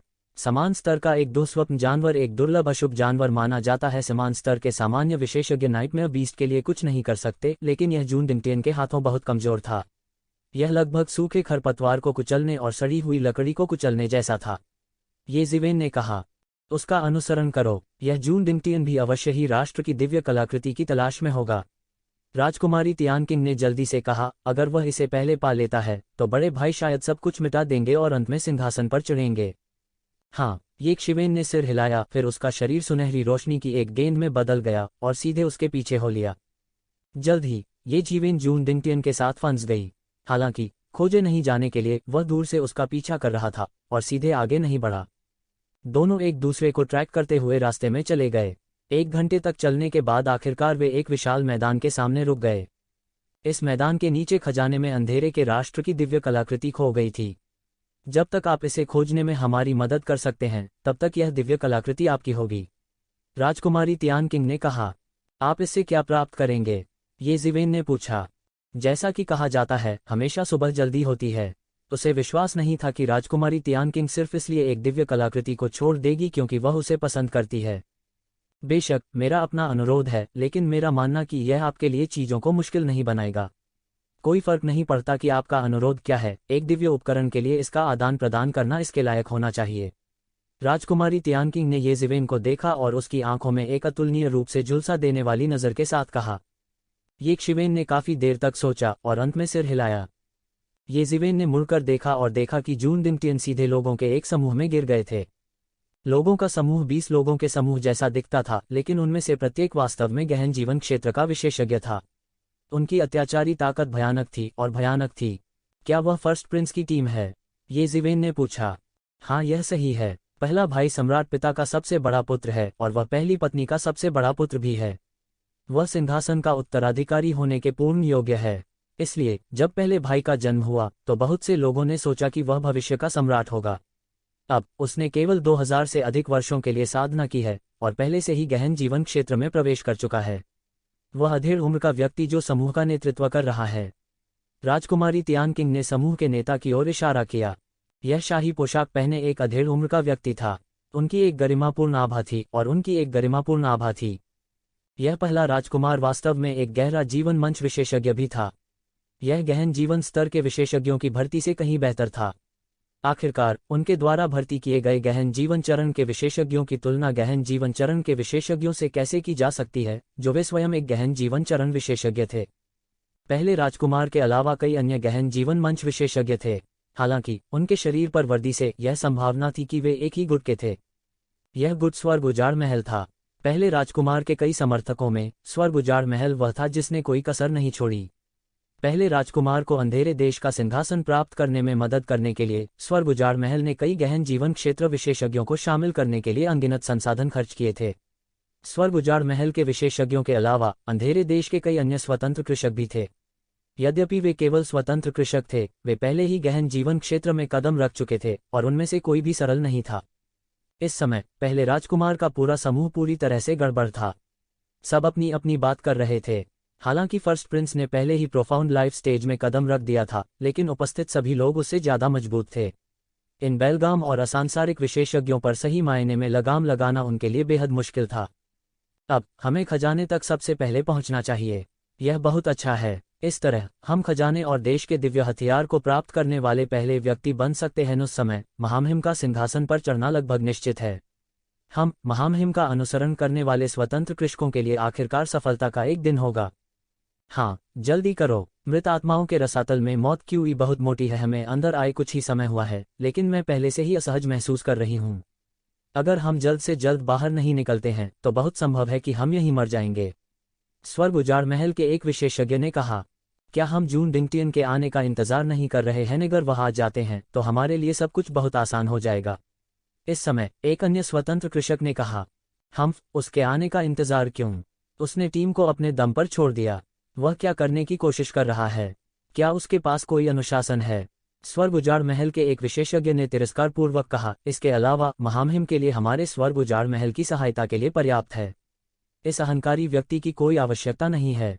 यह सही है, यह घमंडी आदमी रहने के लायक नहीं है। महामहिम के आधिपत्य को ऐसे व्यक्ति की आवश्यकता नहीं है। एक पल में गति उद्धरण चिन्ह मैं रहने के लायक नहीं हूं, लेकिन क्या आपको लगता है कि आप करते हैं? इस समय एक ठंडी और निर्मम आवाज शून्य में फैल गई। फिर शून्य में एक फ्लैश हुआ और एक आकृति जो बैंगनी लपटों के साथ टिमटिमा रही थी बाहर निकल आई। सभी ने अपनी आंखें उस आकृति पर टिका दी और देखा कि वह जून डिंगटियन था जो दुस्वप्न पर सवार था। इस समय जो लोग आक्रामक थे और जून डिंगटियन को दबाना चाहते थे, उन सभी ने मुंह में लार निगल ली और उन्हें लगा कि सांस लेना थोड़ा मुश्किल है। इस समय वे सभी जून डिंगटियन के शरीर से निकलने वाली खतरनाक आभा को महसूस कर सकते थे, जिसने उनके रोंगटे खड़े कर दिए थे। उनमें पीछे हटने की ललक भी थी, जैसे कि वे किसी खूंखार जानवर का सामना कर रहे हों। जून डिंगटियन, क्या मैं गलत हूँ? अभी क्या समय हुआ है? आपकी हिम्मत कैसे हुई बिना अनुमति के बाहर आने की और हमें यहाँ आपका इंतजार कराने की? अगर दूसरे राजकुमारों के आदमी पहले आए तो हमें क्या करना चाहिए? स्वर्ग बंजर भूमि पैलेस के गहन जीवन क्षेत्र विशेषज्ञ ने कठिनाई के साथ कहा, हम और क्या कर सकते हैं? यह आसान है, बस उन सभी को मार डालो। क्या तब और परेशानी नहीं होगी? जून डिंगटियन ने ठंडी मुस्कान के साथ कहा। उसका लहजा हत्या के इरादे से भरा हुआ था और वह ठंडा और निर्मम था। इस समय प्रोफाउंड लाइफ रियलम के कई विशेषज्ञों ने महसूस किया कि उनकी रीढ़ में ठंडक दौड़ रही है। उन सब को मार दो। हालांकि राजकुमार व्यक्तिगत रूप से पहले राजकुमार के रूप में उतने मजबूत नहीं हो सकते थे, फिर भी जब वे सेना में शामिल हुए तो उनके बीच काफी संख्या में गहन जीवन क्षेत्र के विशेषज्ञ थे। जून डिंगटियन वास्तव में अहंकारी और निरंकुश था, जो उन सभी को एक झटके में पकड़ना चाहता था। वह कैसे संभव है? मजाक मत करो। प्रोफाउंड लाइफ रियलम विशेषज्ञ ने अपनी लार निगल ली और साहसपूर्वक कहा, इसके बारे में क्या असंभव है? यह सिर्फ इतना है कि आप इसे नहीं कर सकते, लेकिन इसका मतलब यह नहीं है कि मैं इसे नहीं कर सकता। जून डिंगटियन ने उपहास किया और एक बड़ा कदम आगे बढ़ाया। उसका शैपशिफ्टर आज्ञाकारी ढंग से हिनहिनाया, बिना खूंखार जानवर राजा की शक्ति का जरा सा भी पता लगाए बिना। यदि उसके शरीर पर जलती बैंगनी लपटें न होती तो साधारण लोग सोचते कि वह केवल एक साधारण घोड़ा है। सांगफी, बाहर आओ। जून डिंगटियन की निगाह सीधे हेवन वेस्टलैंड पैलेस कैंप में एक अधेड़ उम्र के व्यक्ति पर पड़ी। उनका चौकोर चेहरा था और चेहरे पर हैरानी के भाव थे। आप वास्तव में गहन जीवन क्षेत्र के अंतिम चरण में प्रवेश कर चुके हैं। यह कैसे संभव है? मैंने स्पष्ट रूप से 10 साल पहले आपको गहन जीवन क्षेत्र के मध्य चरण में प्रवेश करते देखा था। आपने इतनी जल्दी एक पूरी नई दुनिया में कैसे प्रवेश किया? उद्धरण चिन्ह। सोंगफी ने आश्चर्य में कहा। जैसे जैसे समय बीतता गया उसे यकीन हो गया कि उसकी इंद्रियां सही हैं। जून डिंगटियन ने निश्चित रूप से गहन जीवन क्षेत्र के अंतिम चरण में प्रवेश किया था। इसमें इतना असंभव क्या है? मुझे एक छोटी सी विरासत मिली है। यह सिर्फ एक छोटा सा सुधार है। यह कुछ भी नहीं है। नीमिनिन के लिए यह कुछ ऐसा है जिसे आप समझ नहीं सकते। जून डिंगटियन ने उदासीनता से कहा। मूल रूप से आप और मैं प्रथम राजकुमार के उपासकों के बीच बराबरी पर थे, लेकिन अब आप केवल मध्य गहन जीवन क्षेत्र में हैं। क्या आपको लगता है कि आप मेरे साथ बराबरी करने के योग्य हैं? मैं नेतृत्व करना चाहता हूं और आप केवल आज्ञाकारी रूप से मेरे साथ सहयोग कर सकते हैं। नहीं तो मैं नरमी नहीं बरतूंगा। उद्धरण चिन्ह। क्या आप अपने वरिष्ठ के खिलाफ जाना चाहते हैं? गीतफी ने आश्चर्य से पूछा। अधीनता से आपका क्या मतलब है? मैं मजबूत हूं। आप वही हैं जो अवज्ञा कर रहे हैं। जून डिंगटियन ने बेपरवाही से कहा। जून डिंगटियन, यह मत भूलो कि हमारे सभी बुजुर्ग यहाँ हैं। हालांकि वे अब यहाँ नहीं हैं, लेकिन इसका मतलब यह नहीं है कि तुम जो चाहो कर सकते हो। गहन जीवन क्षेत्र के बाद के चरण की ताकत आपके लिए इतना अहंकारी होने के लिए पर्याप्त नहीं है। सोंगफी ने तुरंत चेतावनी दी। वह जून डिंगटियन के सामने अचानक शक्तिहीन महसूस कर रहा था, जो पहले से ही गहरे के अंतिम चरण में प्रवेश कर चुका था। जीवन क्षेत्र। 10 साल पहले उन्होंने जून डिंगटियन को गहन जीवन क्षेत्र के अंतिम चरण से गहन जीवन क्षेत्र के मध्य चरण में प्रवेश करते देखा। केवल 10 वर्षों में जून डिंगटियन ने पहले ही गहन जीवन क्षेत्र के अंतिम चरण में प्रवेश कर लिया था। उसके लिए यह एक आश्चर्यजनक गति थी। उन्होंने गहन जीवन क्षेत्र के अंतिम चरण से गहन जीवन क्षेत्र के मध्य चरण में प्रवेश करने के लिए हजारों साल बिताए थे। जून डिंगटियन की गति बहुत तेज थी। वे बेकार बूढ़ों का एक समूह है जिन्होंने अभी तक कुछ भी खेती नहीं की है। वे मेरे सामने उल्लेख के लायक नहीं हैं। जहां तक उनका सामना कैसे करता हूं, यह मेरा काम है। आपको इसकी चिंता करने की जरूरत नहीं है। अब मैं आपको 2 विकल्प देता हूं। सबसे पहले, आप मुझे सबमिट करना चुनते हैं, अन्यथा आप सभी स्वर्ग बंजर भूमि महल से मर जाएंगे। जून डिंगटियन ने दबंगई से कहा। आप? सोंगफी ने उदास होकर कहा। उनकी सबसे बड़ी निर्भरता यह थी कि हेवन वेस्टलैंड पैलेस के अन्य बुजुर्ग उनके साथ यहाँ आए थे। हालांकि वे इस समय यहाँ नहीं थे। हालांकि वह अभी भी आम लोगों को डराने के लिए चिंतित था। कौन जानता था कि उसे इस तरह नजरअंदाज कर दिया जाएगा। मैं सिर्फ इतना चाहता हूं कि आप इस समय मेरे साथ सहयोग करें। इस खजाने की तिजोरी में अन्य चीजों के लिए आप जो चाहें ले सकते हैं। समय आने पर आपको पुरस्कृत किया जाएगा। हालांकि अगर आप इस समय मुझे विफल करते हैं, मैं तुम्हें बताऊंगा कि काश तुम मर जाते तो इसका क्या मतलब होता है। जून डिंगटियन की आवाज ठंडी से ठंडी होती जा रही थी। उसकी आंखें अधिक से अधिक उदास हो रही थीं। सभी को अपनी रीढ़ के नीचे ठंडक महसूस हुई। पहले वे इसके बारे में ज्यादा नहीं सोचते थे। हालांकि इस समय उन्होंने महसूस किया कि जून डिंगटियन की ताकत अनजाने में उन सभी को पूरी तरह से पार कर गई थी। सोंगफी, मुझे पता है कि आपके पास मुझे सौंपने के अलावा कोई विकल्प नहीं है। मैं यह भी जानता हूं कि आप सतह पर आश्वस्त नहीं हैं। हालांकि क्या आप वास्तव में सोचते हैं कि जब मैं समान स्तर पर था तब मैं आपको हरा नहीं सकता था आपके रूप में? मुझे बस आपके पीछे स्वर्ग बंजर भूमि महल से डर लगता है। तुम मेरे ध्यान के योग्य भी नहीं हो। जून डिंगटियन ने उपहास किया और सच कहा। असंभव। जून डिंगटियन, तुम मुझे अपमानित करने की हिम्मत मत करो। तुम अब मुझसे ज्यादा मजबूत हो। हालांकि अगर तुम गहन जीवन क्षेत्र के केवल मध्य चरण में हो तो निश्चित रूप से तुम्हारा मेरे लिए कोई मुकाबला नहीं है। मेरे कौशल तुमसे अधिक मजबूत हैं। सोंगफी ने तुरंत कहा। मूर्ख, मैंने अभी कहा है कि आपकी ताकत का इस बात से कोई लेना देना नहीं है कि आपने कितने साल खेती की है। एक सुअर जिसने 10,000 साल तक खेती की है, वह अभी भी एक सुअर है। उसके लिए ड्रैगन बनना असंभव है। जून डिंगटियन ने धीरे से कहा। उनके शब्दों ने असीम आत्मविश्वास प्रकट किया। असंभव? आपको मुझे इस तरह के झूठ से डराने की जरूरत नहीं है। सोंगफी ने सीधे अपना हाथ हिलाया। उन्होंने इस तरह की बकवास पर विश्वास करने से इनकार कर दिया। फिर आओ और कोशिश करो। आज मैं सुनिश्चित करूंगा कि तुम आश्वस्त हो। जून डिंगटियन ने धीरे से कहा और सीधे दुःस्वप्न से उतर गया। फिर वह सोंगफी की ओर कदम से कदम मिलाकर चला। उनके द्वारा उठाए गए हर कदम के साथ उनकी आभा कमजोर होती गई। यह ऐसा था जैसे वह किसी तरह की मुहर के नीचे हो। उसकी आभा कमजोर और कमजोर हो गई। अंत में उन्होंने गहन जीवन क्षेत्र के मध्य चरण से ऊपर होने के लिए अपनी आभा को पूरी तरह से नियंत्रित किया। चूंकि तुम आश्वस्त नहीं हो तो और प्रयास करो। मैंने अब अपनी साधना को गहन जीवन क्षेत्र के मध्य चरण तक दबा दिया है। कोशिश करो और देखो कि क्या तुम मुझे उस किलोमीटर से हरा सकते हो जिस पर तुम्हें इतना गर्व है। जून डिंगटियन ने कहा। धिक्कार है, मुझे नीचे मत देखो। सोंगफी ने दांत पीसते हुए कहा। वह बहुत स्पष्ट था कि यद्यपि जून डिंगटियन ने अपनी साधना को गहन जीवन क्षेत्र के मध्य चरण तक दबा दिया था, फिर भी वह गहन जीवन क्षेत्र के अंतिम चरण में एक वास्तविक विशेषज्ञ था। गहन जीवन क्षेत्र के मध्य चरण के कई विशेषज्ञों की तुलना में उनकी समझ और साधन बहुत मजबूत थे। हालांकि उन्हें अभी भी खुद पर पूरा भरोसा था। उनकी कई वर्षों की साधना ने उन्हें आत्मविश्वास की एक मजबूत भावना दी थी। सच्ची ताकत के सामने लच्छेदार शब्द कुछ भी नहीं थे। बूम! सोंगफी सीधे चिल्लाया। उन्होंने तुरंत अपनी मुट्ठी भींच ली और उसे अनंत आध्यात्मिक ऊर्जा में बदल दिया। यह उसकी मुट्ठी पर घूमने लगा और उसके शरीर पर आभा लगातार फैलती गई। हालांकि वह आश्वस्त था, उसने निश्चित रूप से जून डिंगटियन को कम नहीं आंका। आखिरकार वह इतने सालों तक बराबरी का विरोधी रहा। यहाँ तक अगर जून डिंगटियन ने इस अवधि के दौरान कोई प्रगति नहीं की, तब भी वह एक भयानक प्रतिद्वंद्वी होगा। यह कहने की बात नहीं है कि उसने इतनी बड़ी प्रगति की थी। उसकी ताकत तुरंत सबसे मजबूत हो गई। उसके पीछे मुट्ठी के इरादे से संघनित एक दाव आरेख दिखाई दिया। यह सीधे पहाड़ में बदल गया और फैल गया। बूम! उसने आखिरकार अपनी चाल चली। भयानक मुट्ठी बल एक लंबे अजगर में बदल गया, एक सदमे की लहर में संघनित हो गया और जून डिंगटियन की ओर जमकर विस्फोट हुआ। यह चाल, वह इस लड़ाई को एक झटके में खत्म करना चाहता था और जून डिंगटियन के अहंकार को पूरी तरह से नष्ट कर देना चाहता था। टकराना! एक जोर की आवाज सुनाई दी और फिर पूरा आकाश अचानक चकनाचूर हो गया। सोंगफी की मुट्ठी जून डिंगटियन की हथेली से पूरी तरह से अवरुद्ध हो गई थी। जून डिंगटियन की हथेली ने उसकी विशाल मुट्ठी को पूरी तरह से अवरुद्ध कर दिया था। अंतहीन मुट्ठी बल दहाड़ता रहा, लेकिन वह 1 इंच भी आगे नहीं बढ़ा। यह कैसे संभव है? हर कोई हैरान था। उन्होंने देखा कि जून डिंगटियन ने वास्तव में सोंगफी के हमले को अपनी पूरी ताकत से रोक दिया था। यह बस एक चमत्कार था। उन्हें उम्मीद नहीं थी कि जून डिंगटियन ऐसा करेंगे। यदि वह गहन जीवन की अंतिम अवस्था में होता तो यह कोई बड़ी बात नहीं होती। आखिरकार यह आश्चर्य की बात नहीं थी कि उसके पास इतनी ताकत थी।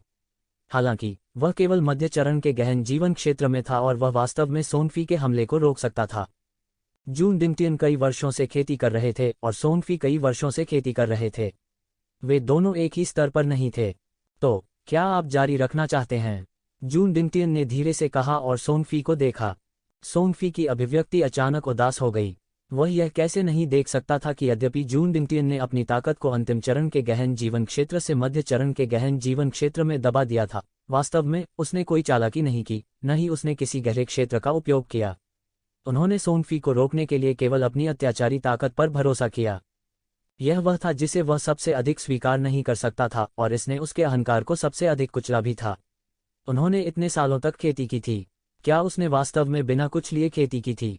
वह जून डिंगटियन के अहंकार को कुचलना चाहता था, लेकिन उसने जून डिंगटियन द्वारा कुचले जाने की उम्मीद नहीं की थी। इसकी कोई जरूरत नहीं है। गीतफी ने अपनी मुट्ठी वापस ले ली। इस समय उनके पास और कोई चारा नहीं था।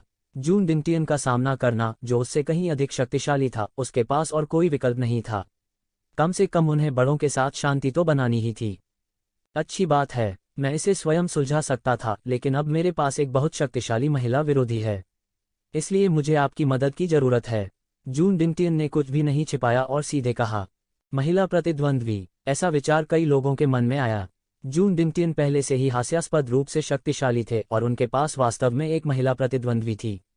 यह व्यक्ति कौन था? वह इतनी शक्तिशाली कैसे हो सकती है?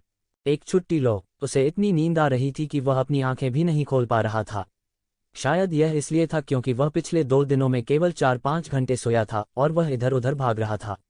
आज उन्हें तेज ठंड लग गई और उन्हें चक्कर आने लगे। वह ज्यादातर समय सोता था और जब वह उठकर लिखना चाहता था तब भी उसके पास ऐसा करने की ऊर्जा नहीं थी। कोई अन्य रास्ता नहीं है। मुझे क्षमा करें। आइए देखें कि क्या मैं कल बेहतर महसूस करूंगा। नहीं तो मुझे अस्पताल जाना पड़ेगा। नया साल बहुत यातनापूर्ण है। बहुत से लोगों ने महसूस किया कि वे समुद्री लुटेरों के जहाज पर सवार हो गए हैं। जून डिंगटियन पहले से ही बहुत शक्तिशाली था। जो उसके शत्रु बन सकते थे, स्वाभाविक रूप से वे दुर्बल नहीं होंगे। ऐसे शत्रु को भड़काकर वे कैसे बच पाते? केवल हेवन वेस्टलैंड पैलेस के विशेषज्ञ ही शांत थे। उनके समर्थन के रूप में स्वर्ग बंजर भूमि महल के साथ वे जहां भी जाते अहंकारी होते। इसके अलावा कुछ सीनियर्स भी थे जो इस दौरान आए थे।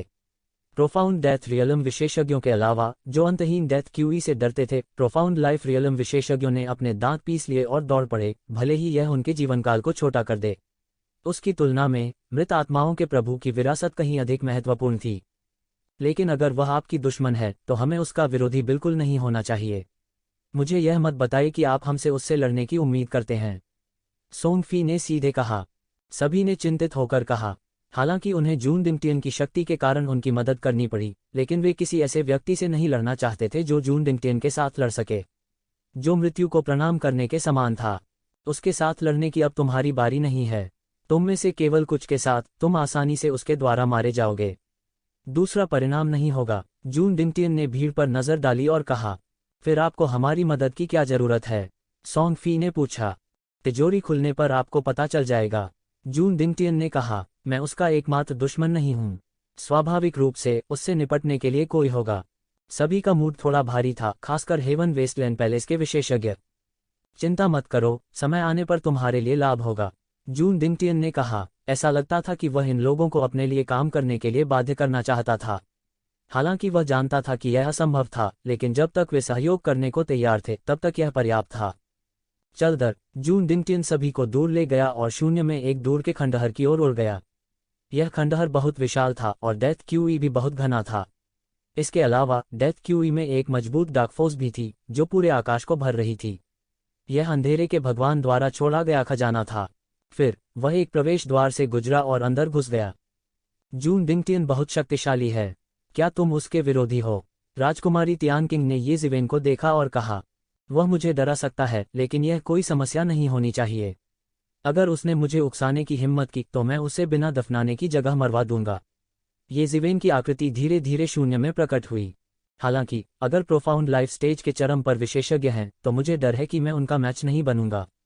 ये जिवेन ने अपनी आंखें सिकोड़ लीं और कहा। उजाड़ स्वर्ग महल के विशेषज्ञों ने जो कहा था उससे यह स्पष्ट था कि उनमें से वरिष्ठ थे जो प्रवेश कर चुके थे। सबसे अधिक संभावना है कि वे गहन जीवन चरण के चरम पर विशेषज्ञ थे। ये लोग गहन मृत्यु अवस्था में कदम रखने से केवल एक कदम दूर थे और भयानक रूप से शक्तिशाली थे। हालांकि मेरी वर्तमान ताकत के साथ गहन जीवन चरण के चरम पर विशेषज्ञ भी मुझे मारने में सक्षम नहीं होंगे। मुझे ऐसा नहीं लगता। उन लोगों ने अंदर आने के लिए इतना बड़ा जोखिम क्यों लिया? इसका कारण हमारे देश के अंधेरे की कलाकृति नहीं थी, बल्कि मृत आत्मा भगवान की विरासत थी। इसलिए वे नहीं होंगे यहाँ बिल्कुल भी, इसलिए आपको चिंता करने की जरूरत नहीं है, राजकुमारी तियानकिंग ने कहा। हालांकि प्रमुख ताकतों की युवा पीढ़ी के बीच भी अभी भी अत्याचारी विशेषज्ञ हैं जो आए हैं। जून डिंगटियन के अलावा कुछ बहुत शक्तिशाली लोग भी हैं। मैंने हमेशा सोचा था कि वे लोग थे असली विरोधी। कौन जानता था कि जून डिंगटियन इतना शक्तिशाली होगा? जून डिंगटियन के अलावा क्लाउड सिटी का एक शक्तिशाली विशेषज्ञ भी है। क्लाउड सिटी हमेशा जुबान वर्ल्ड महाद्वीप से बहुत दूर रहा है, लेकिन वे पूरे जुबान वर्ल्ड में शीर्ष बलों में से एक हैं। इस बार उन्होंने एक अत्यंत शक्तिशाली युवा विशेषज्ञ भी भेजा है। चूयू, आपको यह नाम तो याद ही होगा। वह बहुत मजबूत है, बहुत मजबूत। राजकुमारी तियानकिंग ने उसकी ओर देखा और कहा। ये जिवेन ने चुपचाप इस नाम को अपने दिल में याद किया। मार्शल ग्रेट मास्टर किनलाई भी है। राजकुमारी तियानकिंग ने एक ऐसा नाम बताया जो एक शिवेन को बहुत जाना पहचाना लगा। वह केवल गहन जीवन स्तर पर है, इसलिए उसे इतना खतरनाक नहीं होना चाहिए, ये जिवेन ने कहा। ऐसा लगता है कि आपने अभी गहन जीवन अवस्था में प्रवेश किया है, इसलिए आप समझ नहीं पा रहे हैं कि गहन क्षेत्र का क्या अर्थ है। यह एक ऐसा चरण है जहां आप वास्तव में ऊंची उड़ान भर सकते हैं। यदि आप वास्तव में इसे समझते हैं तो एक दिन में अपने डीएओ को साबित करना संभव है, राजकुमारी तियानकिंग ने गंभीर चेहरे के साथ कहा। राजकुमारी तियानकिंग का छोटा चेहरा बात करते हुए गंभीर था, जबकि उसकी जेट काली पुतलियां एक राक्षसी रोशनी से टिमटिमा रही थीं। किसी के डीएओ को साबित करने से पहले यह अंतिम चरण है। अगर प्रोफाउंड लाइफ स्टेज को शक्ति का संचय कहा जाता है तो प्रोफाउंड रियल्म गुणात्मक परिवर्तन की सच्ची कुंजी है। एक बार जब कोई सफल हो जाता है तो वह सीधे अपने डीएओ को साबित कर सकता है। पर इस चरण में किसी के लिए तेजी से सुधार करना कोई अजीब बात नहीं है। वे गहन क्षेत्र के विशेषज्ञ जो पहले ही अपने जीवन के शिखर पर पहुंच चुके हैं, हो सकता है कि वे अपने पूरे जीवन के लिए दुनिया के सामने प्रकट भी न हों। सामान्य परिस्थितियों में उन्हें इस जीवन में किसी के डीएओ को साबित करने की कोई उम्मीद नहीं रखनी चाहिए। हालांकि उन्होंने आखिरी वक्त तक कड़ी मेहनत की है। ये लोग यहाँ यूं ही नहीं आए थे। यह बहुत संभव है कि उन्हें मृत आत्माओं की विरासत प्राप्त करने के लिए मार्शल ग्रेट मास्टर और हेवन वेस्टलैंड पैलेस द्वारा सावधानी से चुना गया था। दूसरे शब्दों में, उनमें से हर एक हो सकता है मृत आत्माओं के भविष्य के भगवान। राजकुमारी तियानकिंग द्वारा डांटे जाने के बाद ये जिवेन को कोई घृणा महसूस नहीं हुई।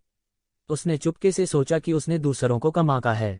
इस अवधि में वह छलांग और सीमा से आगे बढ़ सकता था, लेकिन दूसरों के लिए भी ऐसा करना असंभव नहीं था।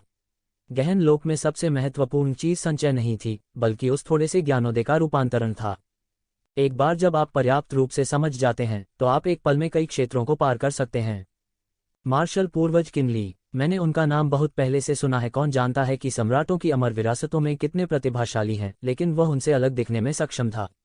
बस इतना ही काफी है यह दिखाने के लिए कि हम उसे कम नहीं आंक सकते, राजकुमारी तियानकिंग ने कहा। ड्रैगन द्वीप के एओ शिबा भी हैं। मुझे लगता है कि आपको ड्रैगन द्वीप की किंवदंतियों के बारे में थोड़ा पता होना चाहिए। कई दुनिया में ड्रैगन रेस को सबसे शक्तिशाली प्राणी के रूप में जाना जाता है। यहाँ तक कई प्राणियों की ताकत सीधे ड्रैगन रेस से परिलक्षित होती है। राजकुमारी तियान क्विन ने चमकदार आंखों से कहा। ये जिवेन ने सिर हिलाया। उसने एओशिबा को पहले देखा था। वह बड़ा ही अत्याचारी और दबंग व्यक्ति था। प्राचीन फीनिक्स क्षेत्र का हुआ मैंगान भी है। जब 100 साल पहले स्वर्गीय फीनिक्स मैडन प्रकट हुआ था तो उसने गहरे दायरे के युद्ध क्षेत्र को हिला दिया था। प्राचीन संप्रदायों के कई प्रतिभाओं ने उसके साथ संघर्ष किया है। वह एक मुश्किल व्यक्ति है जिससे निपटना है। हुआ मैंगान। ये जिवेन का दिल बुरी तरह से हिल गया। वह इस बार हुआ मैंगान के साथ अपने संबंधों के कारण यहाँ आया था। अगर यह हुआ मैंगान के लिए नहीं होता तो उसने मरे रसातल में आने का चुनाव नहीं किया होता। क्या हुआ मैंगान भी आएगी? ये जिवेन ने पूछा। क्यों, क्या आप हुआ मैंगान को जानती हैं? राजकुमारी तियान किंग ने तुरंत जवाब नहीं दिया। इसके बजाय उसने एक सार्थक लहजे में पूछा। हाँ, ये जिवेन ने कुछ भी नहीं छुपाया। छिपाने के लिए कुछ भी नहीं था। राजकुमारी तियान किंग ने बस उसकी ओर देखा और कुछ भी पूछना जारी नहीं रखा। वह अच्छी तरह जानती थी कि वह कुछ पूछ सकती है और उसे इसमें नहीं पड़ना चाहिए। उसे चाहिए, इस बार मृत आत्माओं का प्रभु विरासत खोल रहा है। उसके न आने का कोई कारण नहीं है, राजकुमारी तियान किंग ने कहा। हालांकि क्या उसका प्राचीन फीनिक्स क्षेत्र के लोगों द्वारा पीछा नहीं किया जा रहा है क्योंकि वह अपनी शादी से भाग गई थी? जैसा कि उसने कहा, ये जिवेन की आंखों में मारने का इरादा था। मैंने भी इस मामले के बारे में सुना है। हालांकि मुझे लगता है कि इसमें कुछ गड़बड़ है। प्राचीन फीनिक्स दायरे की ताकत को देखते हुए अगर वे वास्तव में हुआ मैंगान को खत्म करना चाहते हैं तो उनके लिए भागना बेकार होगा। तुम उसकी इतनी चिंता क्यों कर रहे हो? क्या वह आपका छोटा प्रेमी है? राजकुमारी तियान किंग मुस्कुराए और बोली। नेशन ऑफ डार्कनेस को छोड़ने के बाद ऐसा लगा कि उसने धीरे धीरे अपनी स्वाभाविक प्रवृत्ति को छोड़ दिया है। उसने अब और योजना नहीं बनाई। राजकुमारी तियान क्विन जब एक शिवेन का दुर्लभ शर्मनाक रूप देखा तो वह खिलखिलाकर हंस पड़ी। फिर उसने कहा, उनके अलावा दिव्य गठबंधन के जान मिंग और तलवार की दुनिया की नई प्रतिभा जियान वुशुंग भी हैं। ये वे विरोधी हैं जिन पर हमें वर्तमान में ध्यान देने की आवश्यकता है। हालांकि उनमें से हर एक नहीं आएगा, लेकिन मुझे लगता है कि उनमें से एक या दो भी तुम्हारे लिए बहुत परेशानी का विषय होगा। जियान वुशुंग, यह एक और जाना पहचाना नाम था। ये जिवेन का दिल दहल उठा। हालांकि उन्होंने इसे अपने चेहरे पर नहीं दिखाया। वह नहीं जानता था कि क्या उनका एक ही नाम था या यदि वे एक ही व्यक्ति थे। इन लोगों में कुछ परिचित थे तो कुछ अपरिचित। हालांकि उनमें से प्रत्येक को एक दुर्जय प्रतिद्वंद्वी माना जा सकता है। ये जिवेन। अचानक ये मुंह की आवाज गूंजी। क्या बात, क्या बात? ये जिवेन ने अपने विचारों का उपयोग करते हुए शांति से पूछा। यिन यांग जीवन और मृत्यु आरेख का प्रयोग करें, ये मुंह ने कहा। ये शिवेन ने ज्यादा कुछ नहीं पूछा। उन्होंने तुरंत यिन यांग जीवन और मृत्यु आरेख का संचालन किया। अचानक उसने महसूस किया कि आसपास की घातक ऊर्जा आश्चर्यजनक गति से उसकी ओर बढ़ रही है। यकीन से, तू मोह ने कहा। यदि ऐसा है तो चीजें बहुत आसान हो जाएंगी। यदि मैं गलत नहीं हूं तो आपके हाथों में यिन यांग जीवन और मृत्यु आरेख में इस घातक ऊर्जा को अवशोषित करने की क्षमता होनी चाहिए। यह स्थान आपका प्राकृतिक घरेलू मैदान भी बन जाएगा। हा हा हा हा। ये मोह दिल खोलकर हंसे। ये जिवेन ने ये मोह के निर्देशों के अनुसार जल्दी से इसे आजमाया। निश्चित रूप से पर्याप्त है, क्योंकि यिन यांग जीवन और मृत्यु आरेख ने मृत्यु ऊर्जा को अवशोषित करना जारी रखा। जब यिन यांग जीवन और मृत्यु आरेख की मृत्यु ऊर्जा भरने वाली थी तो अतिरिक्त मृत्यु ऊर्जा बह निकली और जीवन ऊर्जा में परिवर्तित हो गई। इस जीवन ऊर्जा ने ये जिवेन के शरीर को लगातार भर दिया और अप्रत्याशित रूप से उसे मृत्यु ऊर्जा के क्षरण का विरोध करने की अनुमति दी। मैं अब समझ गया। मृत्यु का अंत जीवन है और जीवन का अंत मृत्यु है। इन दोनों को रूपांतरित किया जा सकता है। ये शिवेन तुरंत इस मामले की जड़ को समझ गई। वह तुरंत समझ गया कि ऐसा क्यों था। हाँ, बस इतना ही। यदि आपके हाथों में यिन यांग जीवन और मृत्यु आरेख केवल एक अधूरा हिस्सा था तो यिन यांग जीवन और मृत्यु ऊर्जा असंतुलित होगी। स्वाभाविक रूप से यह एक सतत चक्र प्राप्त करने में सक्षम नहीं होगी, लेकिन अब आपके हाथों में यिन यांग जीवन और मृत्यु आरेख लंबे समय से सिद्ध हो चुका है। भले ही इसकी शक्ति पूर्ण संस्करण से बहुत कम हो, यह पहले से ही पूर्ण है।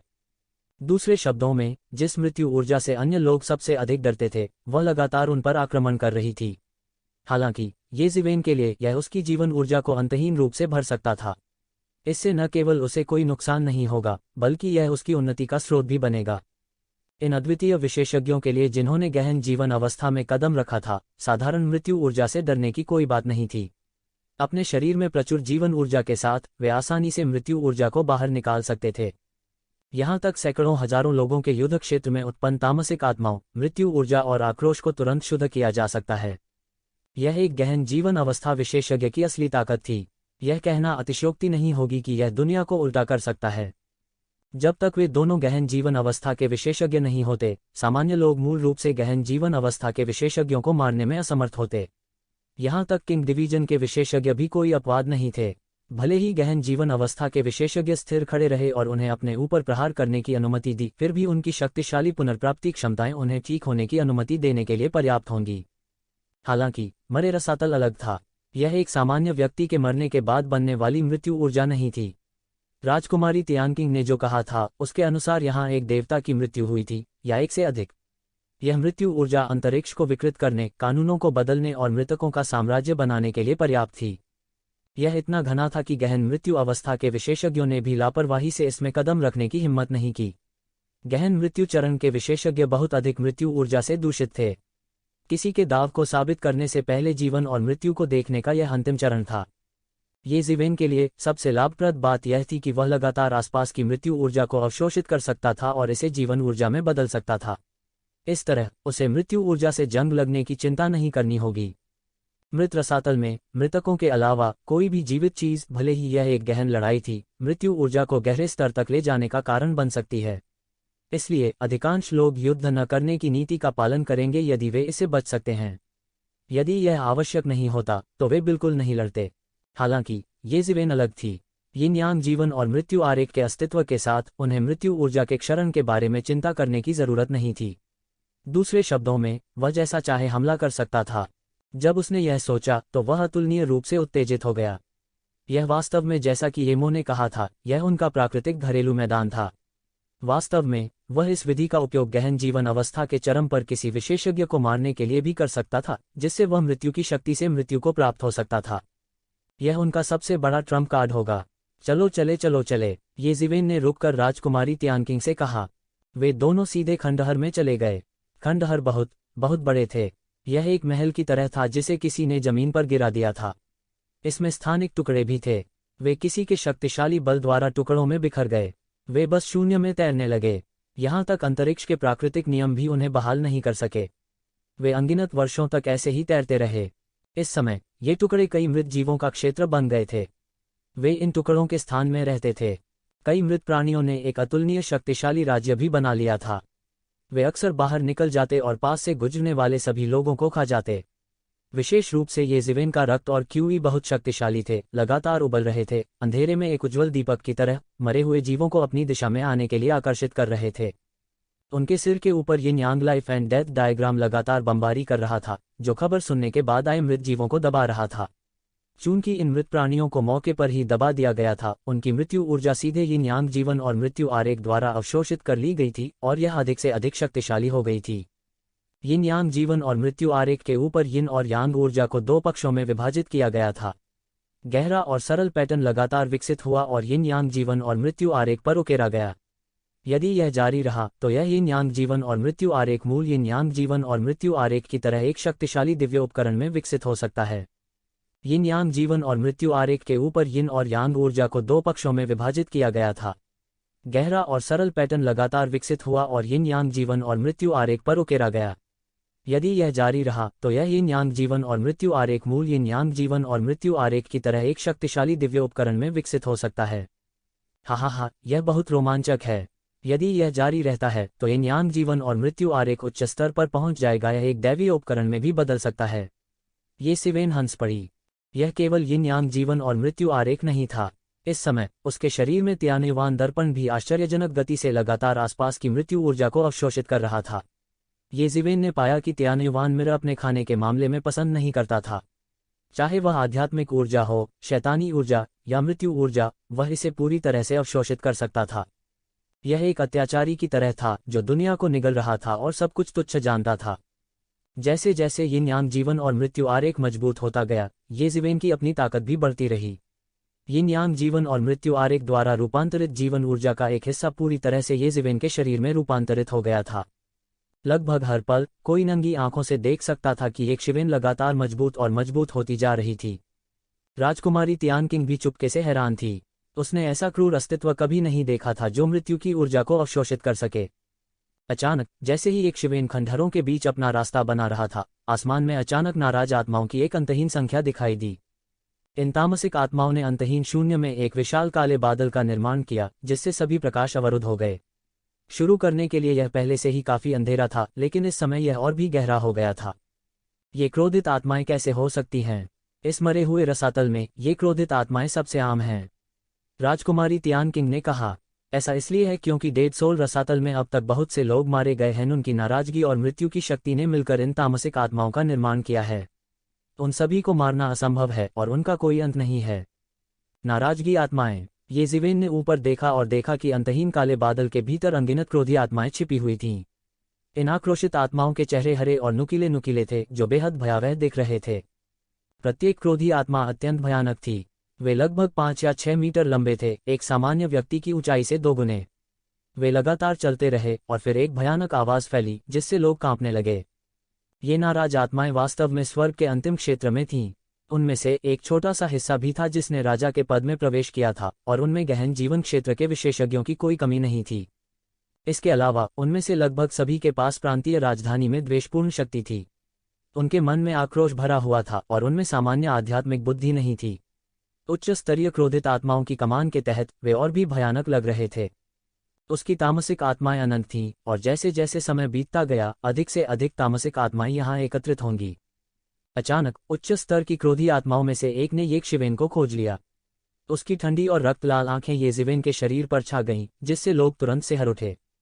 द्वेषपूर्ण आत्माएं स्वयं सभी नकारात्मक भावनाओं की वाहक थीं, जो लोगों को और भी भयानक बना देती थीं। यह एक और मौका है जो 100 साल में एक बार आता है। मैं बाहर नहीं जाता क्योंकि मुझे पता है कि शक्तिशाली योद्धा होंगे जो जल्द या बाद में आएंगे। जब तक मैं एक और गहन जीवन क्षेत्र के योद्धा को खाऊंगा और उनके मांस और रक्त को खाऊंगा, तब तक मैं एक और कदम आगे बढ़ा सकूंगा और गहन जीवन क्षेत्र के शिखर में प्रवेश कर सकूंगा। जब वह समय आएगा तो मुझे कोई नहीं रोक पाएगा। एक दिन मैं इस बंधन से मुक्त हो जाऊंगा। यह क्रोधी आत्मा लगातार दहाड़ती और चीखती रही। इसने पहले से ही अपनी आध्यात्मिक बुद्धि विकसित कर ली थी, और अब यह सामान्य क्रोधी आत्माओं के समान नहीं थी। यह इन अंतहीन क्रोधी आत्माओं का सच्चा शासक था, क्रोधित आत्माओं का राजा। जिस क्षण उसने येजिवेन और येजिवेन को देखा, अंतहीन मृत आत्माएं और क्रोधी आत्माएं सीधे उनकी ओर दौड़ पड़ीं।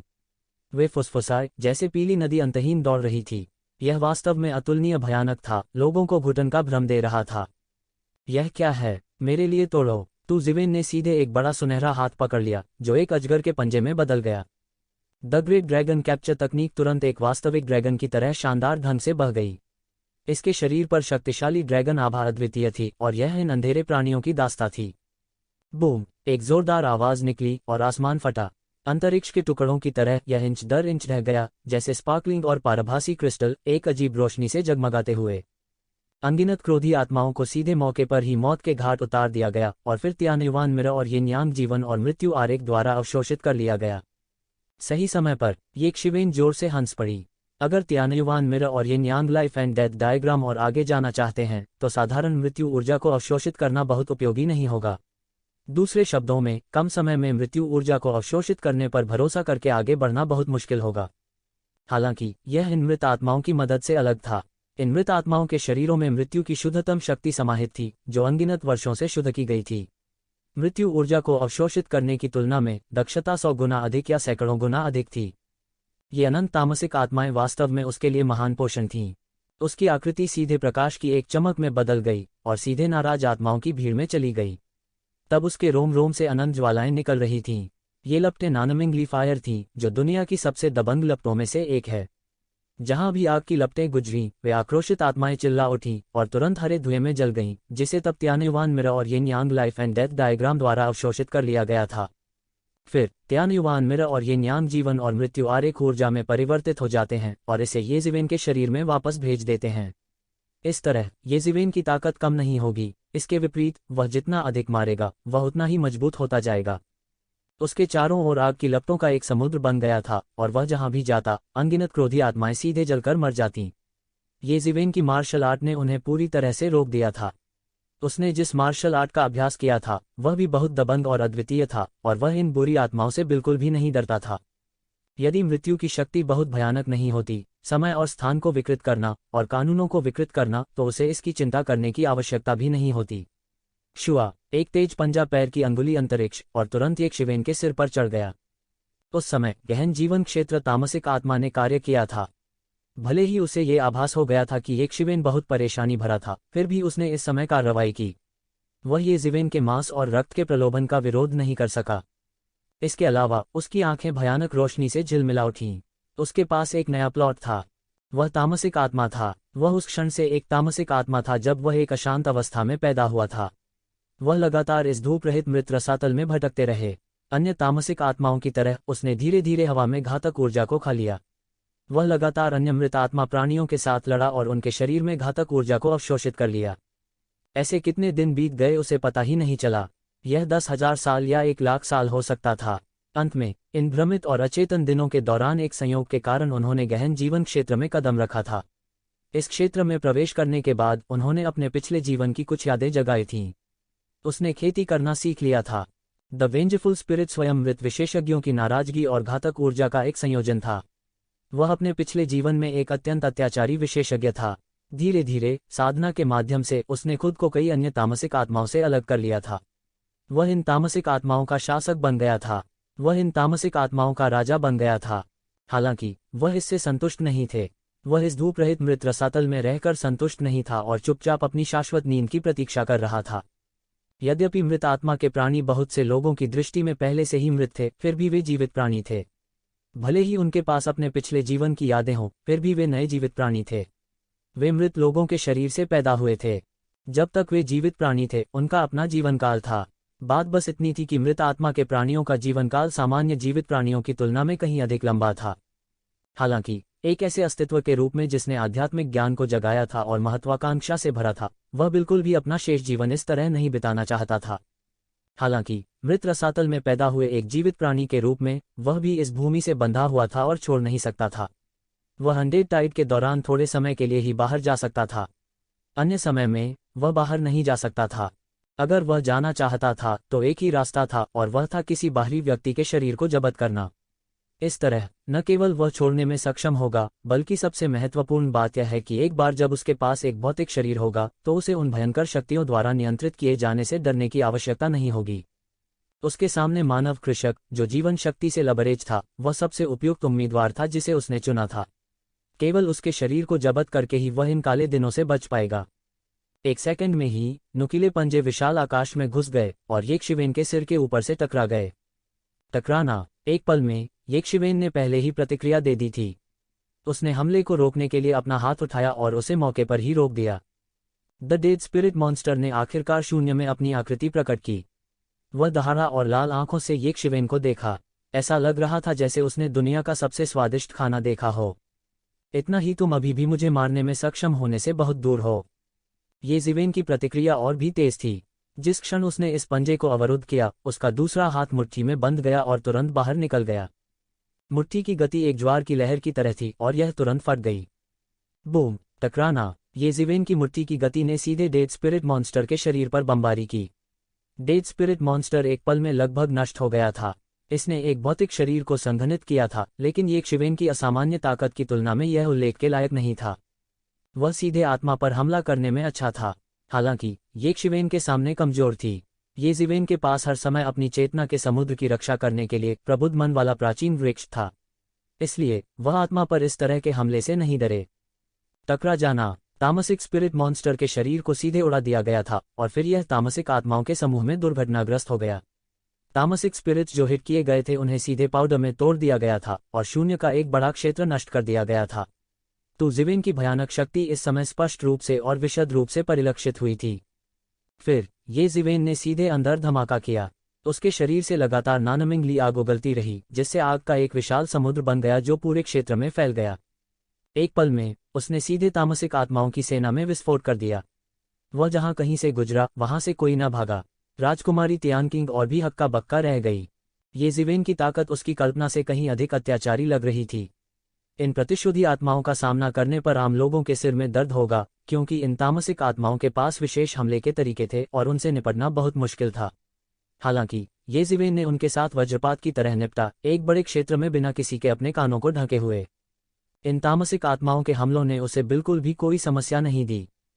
उसने जल्दी से पीछा किया और उसकी पहली चाल एक चौंकाने वाली राक्षसी तकनीक थी, असुर कबीले के पुनर्जन्म मुट्ठी के 6 रास्ते। उसके पीछे पुनर्जन्म चक्र के 6 पथ प्रकट हुए और इसने उन तामसिक आत्माओं को कुचल दिया। इन तामसिक आत्माओं में से केवल एक छोटा सा हिस्सा ही गहन जीवन क्षेत्र में था और बहुसंख्यक केवल दिव्य क्षेत्र में थे। यदि यह राजा मंडल का विशेषज्ञ होता तो भी उसके सामने एक भी वार नहीं झेल पाता। यह दिखाने के लिए काफी था कि वह कितनी भयानक थी। ऐसा नहीं था कि वो येज़ेबेल से बहुत कम थी, लेकिन येज़ेबेल बहुत अत्याचारी थी। जब वे समान स्तर पर थे तो वह व्यावहारिक रूप से उन्हें पार कर सकती थी। यहाँ तक अगर वे सभी किंग डिवीजन में होते तब भी वह उनमें सर्वश्रेष्ठ होती। जहाँ तक उन गहन जीवन क्षेत्र तामसिक आत्माओं की बात है, उन्हें भी येज़ेबेल ने साफ कर दिया था और उसने सीधे उन्हें मौत के घाट उतार दिया। उसे अब उन दिव्य क्षेत्र तामसिक आत्माओं में कोई दिलचस्पी नहीं थी, क्योंकि वे उसके लिए कोई लाभ नहीं थे। इसलिए उसने उन सभी को राजकुमारी तियानकिंग के लिए छोड़ दिया। हालांकि राजकुमारी तियानकिंग का छोटा चेहरा आकर्षक था और ऐसा लगता था कि उसने कुछ अज्ञात राक्षसी तकनीक की खेती की है। इन तामसिक स्पिरिट्स को पार करने और कुचलने के बाद वह वास्तव में डेथ क्यूई को अवशोषित करना शुरू कर दिया, जो इन तामसिक स्पिरिट से फूट रहा था। वह जरा भी निडर नहीं थी। येज़ेबेल की दिव्य भावना इस दृश्य पर छा गई और वह कुछ हद तक हैरान हुए बिना नहीं रह सका। हालांकि इस समय उन्होंने इसकी परवाह नहीं की। मृत्यु क्यूई को अनदेखा करने के लिए उसके पास ऐसा तरीका था, लेकिन इसका मतलब यह नहीं था कि वह अकेला था जिसके पास यह था। इस दुनिया में बहुत सारे अद्भुत लोग थे और कई अतुलनीय रूप से रहस्यमय विरासतें भी थीं। पहले दिन से वे मिले थे, राजकुमारी तियानकिंग ने पहले ही महसूस कर लिया था कि वह वास्तव में रहस्यमय और अथाह थी। हालांकि उसकी ताकत अत्याचारी नहीं थी, फिर भी यह कहा जाना चाहिए कि वह बहुत कुछ जानती थी। वास्तव में ऐसा लगता था कि वह किनली से ज्यादा जानती थी, या यूं कहें कि किनली ने उसे जो बताया था उससे कहीं ज्यादा। तो ज़ेवेन और राजकुमारी तियानकिंग ने अपना रास्ता मार लिया और सीधे तामसिक आत्माओं की इस लहर की गहराई में चले गए। यह अज्ञात था कि उनमें से लाखों थे या उनमें से लाखों थे। वे अनंत थे और प्रत्यक्ष रूप से एक अतुलनीय रूप से विशाल देश का गठन करते थे। हालांकि उनमें से सभी के पास गहन जीवन क्षेत्र की ताकत नहीं थी, लेकिन दिव्य क्षेत्र भी पहले से ही एक अतुलनीय भयानक अस्तित्व था। यह प्राचीन काल को साफ करने के लिए पर्याप्त था और यहाँ तक हुआन की दुनिया भी उनके द्वारा बहा दी जाएगी। देर से गहरा जीवन क्षेत्र के सामान्य विशेषज्ञ इस तरह से जल्दबाजी करने की हिम्मत नहीं करेंगे, क्योंकि वे इन तामसिक आत्माओं द्वारा मारे जाएंगे। हालांकि येज़ेबेल के पास प्रबुद्ध मन प्राचीन वृक्ष था और ये तामसिक आत्माओं के सबसे मजबूत साधन उसके खिलाफ पहले से ही बेकार थे। स्वाभाविक रूप से उसे कोई संदेह नहीं था। धीरे धीरे तामसिक आत्माओं के समुद्र में सीधे अपना रास्ता मारने के बाद अधिक से अधिक तामसिक आत्माएं उनके सामने प्रकट हुईं। वे केंद्र के जितने करीब होते गए, तामसिक आत्माओं की ताकत उतनी ही अत्याचारी होती गई। धीरे धीरे येज़ेबेल तामसिक आत्माओं के अनगिनत घेरे के केंद्र में खालीपन में एक विशाल शहर को तैरते हुए स्पष्ट रूप से देख सकता था। उसमें से अनगिनत दिव्य तेज लगातार छलक रहे थे। यह तामसिक आत्माओं के देश की राजधानी थी। यह अज्ञात था कि ऐसी चमकदार आभा बनाने के लिए कितनी दिव्य वस्तुओं और स्वर्गीय खजाने का उपयोग किया गया था। येज़ेबेल की आंखें चमक उठीं। ये मोह द्वारा याद दिलाए जाने के बाद वह आखिरकार समझ गया कि वर्तमान में वह जिस संपत्ति को नियंत्रित कर सकता है वह उतनी नहीं थी जितनी उसने कल्पना की थी। यह वह स्थान था जहां इन तामसिक आत्माओं के विशेषज्ञों ने अनगिनत वर्षों तक अपना धन संचित किया था। यदि वह इसे प्राप्त कर लेता तो एक शिवेन की संपत्ति पागलपन से बढ़ जाती। यहाँ तक गहन जीवन क्षेत्र के शिखर पर एक विशेषज्ञ भी इतनी बड़ी तामसिक आत्माओं के देश में जाने की हिम्मत नहीं करेगा। कोई कल्पना कर सकता है कि यह धन कितना दुर्लभ था। एक शिवेन ने तुरंत अपने बड़े हाथ से पकड़ लिया। शून्य में यह एक विशाल ड्रैगन के पंजे में परिवर्तित हो गया। एक अजगर की दहाड़ गूंजी और वह सीधे इस विशाल शहर की ओर लपका। वह एक ही सांस में इस विशाल नगर को अपने अधीन कर लेना चाहता था। तुम्हारी हिम्मत कैसे हुई? इस समय शहर के भीतर से एक अतुलनीय जोर की दहाड़ सुनाई दी। एक अत्यंत शक्तिशाली विशेषज्ञ ने सीधे अपनी चाल चल दी थी। इसके तुरंत बाद एक अतुलनीय विशाल और शक्तिशाली आभा एक लहर की तरह येज़ेबेल की ओर कुचली गई। अनगिनत लहरें येज़ेबेल की ओर टकराईं, उसे मौके पर ही टुकड़े टुकड़े कर देना चाहती थी। रहस्यमय होने का नाटक करना बंद करो, बाहर आओ, येज़ेबेल जोर से चिल्लाए। उसका बड़ा हाथ सीधे बाहर निकल गया और अजगर के पंजे ने अनगिनत आभाओं को शून्य से बाहर निकाल दिया। गड़गड़ाहट, सबसे भयानक और तीव्र उतार चढ़ाव ने मौके पर एक शक्तिशाली सदमे की लहर बनाई जो सभी दिशाओं में गड़गड़ाहट हुई। तुम मौत को दावत दे रहे हो। इस समय 12 अतुलनीय रूप से विशाल तामसिक आत्माएं सीधे शून्य में प्रकट हुईं। इन 12 अतुलनीय रूप से विशाल तामसिक आत्माओं के हरे चेहरे और नुकीले थे और अतुलनीय रूप से भयानक थे। हालांकि ये तामसिक आत्माएं साधारण तामसिक आत्माओं से भिन्न थीं। वे वास्तव में चूहे, गाय, बाघ, खरगोश, ड्रैगन, सांप, घोड़े, भेड़, बंदर, मुर्गियां, कुत्ते और सुअर थे। ये 12 राशियों के प्रकटन थे। उनमें से प्रत्येक के पास अत्यंत अत्याचारी शक्ति थी और वास्तव में गहन जीवन क्षेत्र के शिखर पर पहुंच गया था। उनमें से किसी एक को गहन जीवन क्षेत्र के साधारण शिखर के बीच एक सम्मानित विशेषज्ञ माना जा सकता है।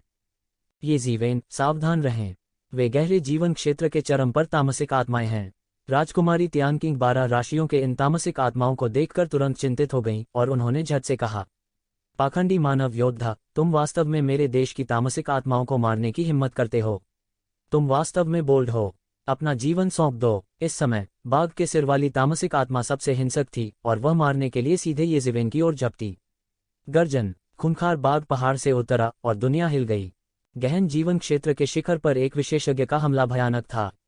पल भर में धरती कांप उठी और पहाड़ कांप उठे। एक अतुलनीय रूप से बड़ा खूंखार बाघ बाहर निकला और येज़ेवेन को काटने के लिए अपना मुंह खोल दिया। गर्जन, प्रेत के नीचे गिरते ही एक अतुलनीय विशाल दहाड़ सुनाई दी। इसकी आभा ने आकाशगंगा को निगल लिया था और ऐसा लग रहा था जैसे आकाश नीचे गिरने वाला है। बूम! उसके पूरे शरीर को भूत द्वारा निगल लिए जाने के बाद येज़ेवेन ने तुरंत महसूस किया कि अनंत आक्रोश एक राक्षसी नदी में बदल गया जो येज़ेवेन के दिमाग में उंडेल गई। ऐसा लग रहा था जैसे वो येज़ेवेन को निगल जाना चाहता है और उसे बेवकूफ़ बनाना चाहता है। इस समय उसके शरीर में ज्ञानवर्धक मन प्राचीन वृक्ष अचानक प्रकाश की आश्चर्यजनक किरणों के साथ फूट पड़ा, जिसने उसे अपने भीतर सुरक्षित कर लिया। भयानक आभा को मौके पर ही भगा दिया गया और येज़ेवेन के दिमाग को बिल्कुल भी प्रभावित नहीं कर सका। बच्चों का खेल। अंतहीन नानमिंगली आग सीधे येज़ेवेन के शरीर से निकली, जिससे आग का एक विशाल समुद्र बन गया। आग के इस समुद्र ने स्वर्ग और पृथ्वी को जलमग्न कर दिया और तुरंत बाहर की ओर फैल गया। शून्य में आग के समुद्र द्वारा क्रूर बाघ के प्रेत को मौके पर ही जला दिया गया था। फिर येज़ेवेन की सुनहरी आकृति, जो युद्ध के देवता की तरह थी, प्रकट हुई। असंभव! इस समय बाघ के सिर वाली तामसिक भावना कुछ चौंक गई थी। उसे पूरी तरह से उम्मीद नहीं थी कि येज़ेवेन उसकी भयावह आभा को पूरी तरह से नजरअंदाज कर पाएगी। यहाँ तक समान स्तर का एक विशेषज्ञ भी इसकी भयानक आभा को अनदेखा नहीं कर सकता था। येज़ेवेन की तो बात ही छोड़ दे, जो केवल अंतिम गहन जीवन क्षेत्र में था। यह असंभव क्यों है? येज़ेवेन जोर से हंसी और सीधे आगे बढ़ी। गहन जीवन क्षेत्र के चरम पर ये तामसिक आत्माएं वास्तव में भयानक थीं। उनके पास अंतहीन तरीके थे, लेकिन उनमें से ज्यादातर किसी के मन को प्रभावित करने के लिए भयावह आभा पर निर्भर थे। हालांकि उनकी खुद की ताकत ज्यादा नहीं बढ़ी। जब येज़ेवेन के खिलाफ भयावह आभा पूरी तरह से बेकार हो गई तो सब कुछ येज़ेवेन के नियंत्रण में आ गया। बूम! येज़ेवेन ने अपनी 5 उंगलियों को मुट्ठी में जकड़ लिया और नीचे की ओर मुक्का मारा। पीली नदी की तरह सुनहरी देवी देवताएं फैलती हैं, जो एक जोरदार धमाके के साथ नीचे गिरती हैं। जहां भी वह गुजरा, तामसिक आत्माएं जो कुचल रही थीं, मौके पर ही शून्य में बदल गईं। उन्हें सीधे तौर पर आपदा का सामना करना पड़ा। उनके बीच गहन जीवन क्षेत्र में तामसिक आत्माएं भी थीं, लेकिन वे उसके लिए मेल नहीं खाते थे। वह क्रूर और अजेय था। इस समय बाघ के सिर वाली तामसिक भावना ने अंततः प्रतिक्रिया व्यक्त की। इसने जल्दी से सुनहरी नदी की ओर एक राक्षसी भयावह आभा बिखेर दी, जिसे येज़ेवेन ने उड़ा दिया था। टकराना, टकराना, टकराना। हालांकि ये हमले हथौड़े की तरह थे। येज़ेवेन ने उनके टुकड़े टुकड़े कर दिए। उन्हें टुकड़े टुकड़े कर दिया गया। यहाँ तक स्वर्ग की तिजोरी भी हिल रही थी। फिर उन्होंने बाघ के सिर वाली क्रोधी आत्मा के शरीर पर क्रूरतापूर्वक बमबारी की। टकराना। एक जोरदार धमाके के साथ बाघ के सिर वाली तामसिक आत्मा को उड़ते हुए भेजा गया। उसका पूरा शरीर शून्य में बदल गया और पारदर्शी हो गया। एक पल में इसने अज्ञात वर्षों की संचित ईविल क्यूई का उपयोग कर लिया था। इतना शक्तिशाली, वह पुरुषवादी ऊर्जा और मृत्यु ऊर्जा से क्यों नहीं डरता? क्या उसके पास किसी प्रकार का जादुई खजाना है? इस समय राजकुमारी तियानकिंग अवाक रह गई थी। वह विश्वास नहीं कर पा रही थी कि वह क्या देख रही थी। उसने यिन-यांग जीवन और मृत्यु आरेख को याद किया जिसे येज़ेवेन ने पहले निकाला था। उसे लगने लगा था कि कोई संगत तरीका होना चाहिए। उसी समय एक विशाल सुनहरा हाथ शून्य में बना और एक विशाल पिंजरे में बदल गया। यह दुर्घटनाग्रस्त हो गया और बाघ के सिर वाली तामसिक भावना को दबा दिया। भयानक शक्ति के कारण स्वर्ग की तिजोरी कांप उठी। हालांकि यह बेकार था। बाघ के सिर वाली प्रतिशोध की भावना ने चाहे कितना भी संघर्ष किया हो, वह येज़ेवेन के हाथों से बच नहीं सकी। वह यह कैसे हो सकता है? यह मानव इतना शक्तिशाली कैसे हो सकता है? वह केवल अंतिम गहन जीवन क्षेत्र में है। वह इतना शक्तिशाली कैसे हो सकता है? इस समय अन्य 12 राशियां तामसिक आत्माएं हक्का बक्का रह गईं। यहाँ तक 12 राशि चक्र तामसिक आत्माओं के बीच बाघ के सिर वाली तामसिक आत्मा एक अतुलनीय अत्याचारी अस्तित्व थी। इसकी युद्ध शक्ति को भी शीर्ष कुछ में स्थान दिया जा सकता है। हालांकि इसे इतनी आसानी से दबा दिया गया था। इसका व्यवहारिक रूप से कोई विरोध नहीं था। यह बस एक अविश्वसनीय चमत्कार था। अगर उन्हें पहले किसी ने ये बताया होता तो उन्हें यकीन नहीं होता कि कोई इतना खूंखार भी हो सकता है। वह केवल देर से गहरा जीवन क्षेत्र में है और वह पहले से ही इतना भयानक है। यदि उसे गहन जीवन क्षेत्र के शिखर पर कदम रखना होता तो क्या वह गहन मृत्यु क्षेत्र के विशेषज्ञों को पराजित नहीं कर पाता? अविश्वसनीय, वह इतना शक्तिशाली कैसे हो सकता है? इस समय चूहे जैसी प्रतिशोध की भावना पहले से ही भय से कांपने लगी थी। यह व्यावहारिक रूप से उसकी सहज प्रतिक्रिया थी। नहीं, उसके लिए इतनी अत्याचारी शक्ति का होना असंभव है। उसके पास किसी तरह की भयावह आभा और मृत्यु की आभा के खिलाफ संघर्ष करने का कोई तरीका होना चाहिए जिसे हमने नष्ट कर दिया है। अन्यथा वह पहले ही हमारी भयावह आभा द्वारा आक्रमण कर चुका होता और हमारे द्वारा मारा जाता। इस समय ड्रैगन की अध्यक्षता वाली तामसिक भावना का विश्लेषण किया गया। हालांकि ये पहले ही देख चुका था कि यक्षिवेन इतना शक्तिशाली क्यों था, फिर भी उसके दिल में अतुलनीय झटका लगा। यह अभी भी कांप रहा था। तो क्या हुआ अगर यह कारण जानता था? उसके लिए यक्षिवेन का विरोधी होना अभी भी असंभव था। यह केवल यही कहा जा सकता था कि येजिवेन बहुत असामान्य थी। यदि यह एक सामान्य देर से गहरा जीवन क्षेत्र विशेषज्ञ था, भले ही भयानक आभा प्रभावी थी, फिर भी उसे नीचे ले जाने में सक्षम होना चाहिए। कौन जानता था कि येजिवेन वास्तव में इतना अत्याचारी और भयानक हो जाएगा? चल दर, अगर हम यहाँ रहना जारी रखते हैं तो बहुत संभव है कि हम उसके द्वारा मारे जाएंगे। अजगर के सिर वाली तामसिक आत्मा ने कहा। तुम जाना चाहते हो? पहले ही बहुत देर हो चुकी है। येजिवेन ने उपहास किया और सीधे बाघ के सिर वाली तामसिक आत्मा को मौके पर ही कुचल दिया। यह मृत्यु की अंतहीन शुद्ध शक्ति और भयावह आभा में बदल गया। यह सब यिन यांग जीवन और मृत्यु आरेख और त्यानयुवान दर्पण द्वारा शुद्ध ऊर्जा में रूपांतरित किया गया था और येजिवेन के शरीर में डाला गया था। धिक्कार है, 12 राशि चक्र महान संरचना की स्थापना करें, तभी हम उसके खिलाफ संघर्ष कर सकते हैं। इस समय यह देखते हुए कि यक्षिवेन उन सभी को मारने जा रही थी, 12 राशियों के प्रतिशोधी आत्माओं के पास और कोई विकल्प नहीं था। 11 तामसिक आत्माओं ने मौके पर सीधे महान गठन की स्थापना की। एक भयानक गर्जना आकाश में बढ़ गई। इन 11 तामसिक आत्माओं ने लाखों तामसिक आत्माओं के साथ मौके पर एक अतुलनीय विशाल प्रेत का निर्माण किया। यह एक विशाल हथेली में बदल गया और हवा को पकड़ लिया। यह अतुलनीय रूप से विशाल ताड़ अनंत अंधकार और मृत्यु के नियम से घिरा हुआ था। यह बेहद भयानक था। अगर कोई सामान्य व्यक्ति इसे छूता तो उसकी मौके पर ही मौत हो जाती। अभी की तुलना में यह लगभग अतुलनीय था। यक्षिवेन बिल्कुल भी पीछे नहीं हटे। उसके सिर के ऊपर यिन यांग जीवन और मृत्यु आरेख सीधे मौके पर घूमता रहा। 1000 मील के दायरे में मृत्यु की सारी आभा उसी स्थान पर समा गई और फिर उसके शरीर में उड़ेल दी गई। उसके शरीर में सूजन जारी रही। Boom boom boom. उसका शरीर हलकों में फैल गया। प्रत्येक चक्र के विस्तार के साथ उसके पूरे व्यक्तित्व की आभा और भी तेज हो गई। गर्जन, उसने एक विशाल जानवर की दहाड़ निकाली और ऊर्जा की एक चौंकाने वाली लहर को उड़ाते हुए अपना मुंह खोल दिया। यह ऐसा था जैसे पीली नदी मौके पर ही फूट गई हो। यह शक्तिशाली और शक्तिशाली था, ऊर्जा की एक विशाल धारा की तरह, और यह विस्फोट हो गया। गड़गड़ाहट, एक अतुलनीय विशाल धमाका हुआ। वह अतुलनीय रूप से विशाल हाथ और युआन क्यूई बम जिसे येजिवेन ने विस्फोट किया था, भयंकर रूप से टकराया, जिससे एक भयानक टक्कर हुई और एक अतुलनीय रूप से विशाल ऊर्जा ज्वार पैदा हुआ। एक छोटा मशरूम बादल ऊपर उठा। ऐसा लग रहा था मानो एक सेकंड में ही पूरा आसमान ऐसा रोशन हो गया हो जैसे दिन का समय हो। अतुलनीय रूप से अंधेरे मरे हुए रसातल में यह रात में एक मोमबत्ती की तरह था। यह असाधारण रूप से दर्शनीय था। यह असीम शॉकवेव सभी दिशाओं में फैल गई, टक्कर के केंद्र में उन दोनों के साथ व्यापक रूप से फैल गई। पफ, राजकुमारी तियानकिंग लापरवाह थी और मौके पर ही बह गई। उसका पूरा शरीर एक टूटी हुई डोर वाली पतंग की तरह था। वह सीधे उड़ा दी गई और फिर मुंह से खून निकला। उसके जैसे किंग डिवीजन के एक विशेषज्ञ के लिए इस स्तर की लड़ाई पौराणिक देवताओं के बीच संघर्ष की तरह थी। लड़ाई के बाद के परिणाम भी उसे मार सकते थे। दोनों पक्षों के बीच टक्कर चलती रही। विशाल हथेली पर अनगिनत तामसिक आत्माओं को ऊर्जा तरंगों द्वारा बमबारी की गई और तुरंत वाष्पित कर दिया गया। हालांकि 12 राशि चक्र की तामसिक आत्माओं के नियंत्रण में तामसिक आत्माएं बनी रहीं और लगातार वाष्पित होती रहीं। येजिवेन के शरीर के भीतर का असली युआन भी आश्चर्यजनक गति से खाया जा रहा था। उसके शरीर के अंदर त्यानयुवान दर्पण लगातार बड़ी संख्या में औषधीय गोलियों और स्पिरिट क्रिस्टल को लिंकी में जला रहा था, जिसे सीधे उसके शरीर में डाला गया था। उनका पूरा शरीर एक विशाल समुद्र की तरह था। हालांकि समुद्री जल की एक असंख्य मात्रा वाष्पित हो रही थी, फिर भी हर समय बारिश हो रही थी और इसे फिर से भरने के लिए अधिक वर्षा जल डाला जा रहा था। दोनों पक्ष इच्छाशक्ति, शक्ति और नींव में प्रतिस्पर्धा कर रहे थे। टकराना। अंत में एक और हिंसक टक्कर हुई। एक बड़ा धमाका हुआ और फिर एक पल में पूरा हाथ ढह गया।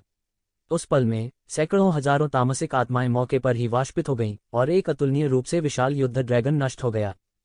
फिर ये क्रोधी आत्माएं अंततः और अधिक समय तक नहीं रुक सकीं। वे चीखते चिल्लाते और भागते हुए मौके पर सभी दिशाओं में भाग गए। त्यानयुवान दर्पण और यिनयांग जीवन और मृत्यु आरेख तुरंत उड़ गए और मृत्यु ऊर्जा और बुराई ऊर्जा को अवशोषित करना शुरू कर दिया जो आकाश में बह रही थी। फिर उन्होंने इसे ऊर्जा के उन्माद में बदल दिया और येक्षिवेन के शरीर में उछाल आए। येक्षिवेन स्पष्ट रूप से महसूस कर सकते थे कि उनकी मार्शल शक्ति में और वृद्धि हुई थी। मजबूत, मजबूत और मजबूत। उसने उन साधारण क्रोधी आत्माओं की परवाह नहीं की जो सभी दिशाओं में बिखरी हुई थीं। इसके बजाय वह सीधे 12 राशि चक्रों की ओर बढ़ा। ऐसा इसलिए था क्योंकि उसने पहले ही ये मौका इशारा सुन लिया था। यदि वह इन 11 राशि चक्रों को भस्म कर सकता है तो वह गहन जीवन क्षेत्र के शिखर तक पहुंचने का प्रयास भी कर सकता है। यदि वह साधना के इस स्तर को प्राप्त कर सकता है तो उसे संपूर्ण मृतात्मा के रसातल में किसी भी चीज के बारे में चिंता करने की आवश्यकता नहीं होगी जब तक कि वह एक गहन मृत्यु क्षेत्र दुष्ट आत्मा का सामना न करे। उस स्थिति में उसके द्वारा मृत आत्मा भगवान की विरासत प्राप्त करने की संभावना भी बहुत बढ़ जाएगी। कोई भी कल्पना कर सकता है कि यह उसके लिए कितना आकर्षक था। उन्होंने 12 राशियों के प्रकोप का तुरंत पीछा किया।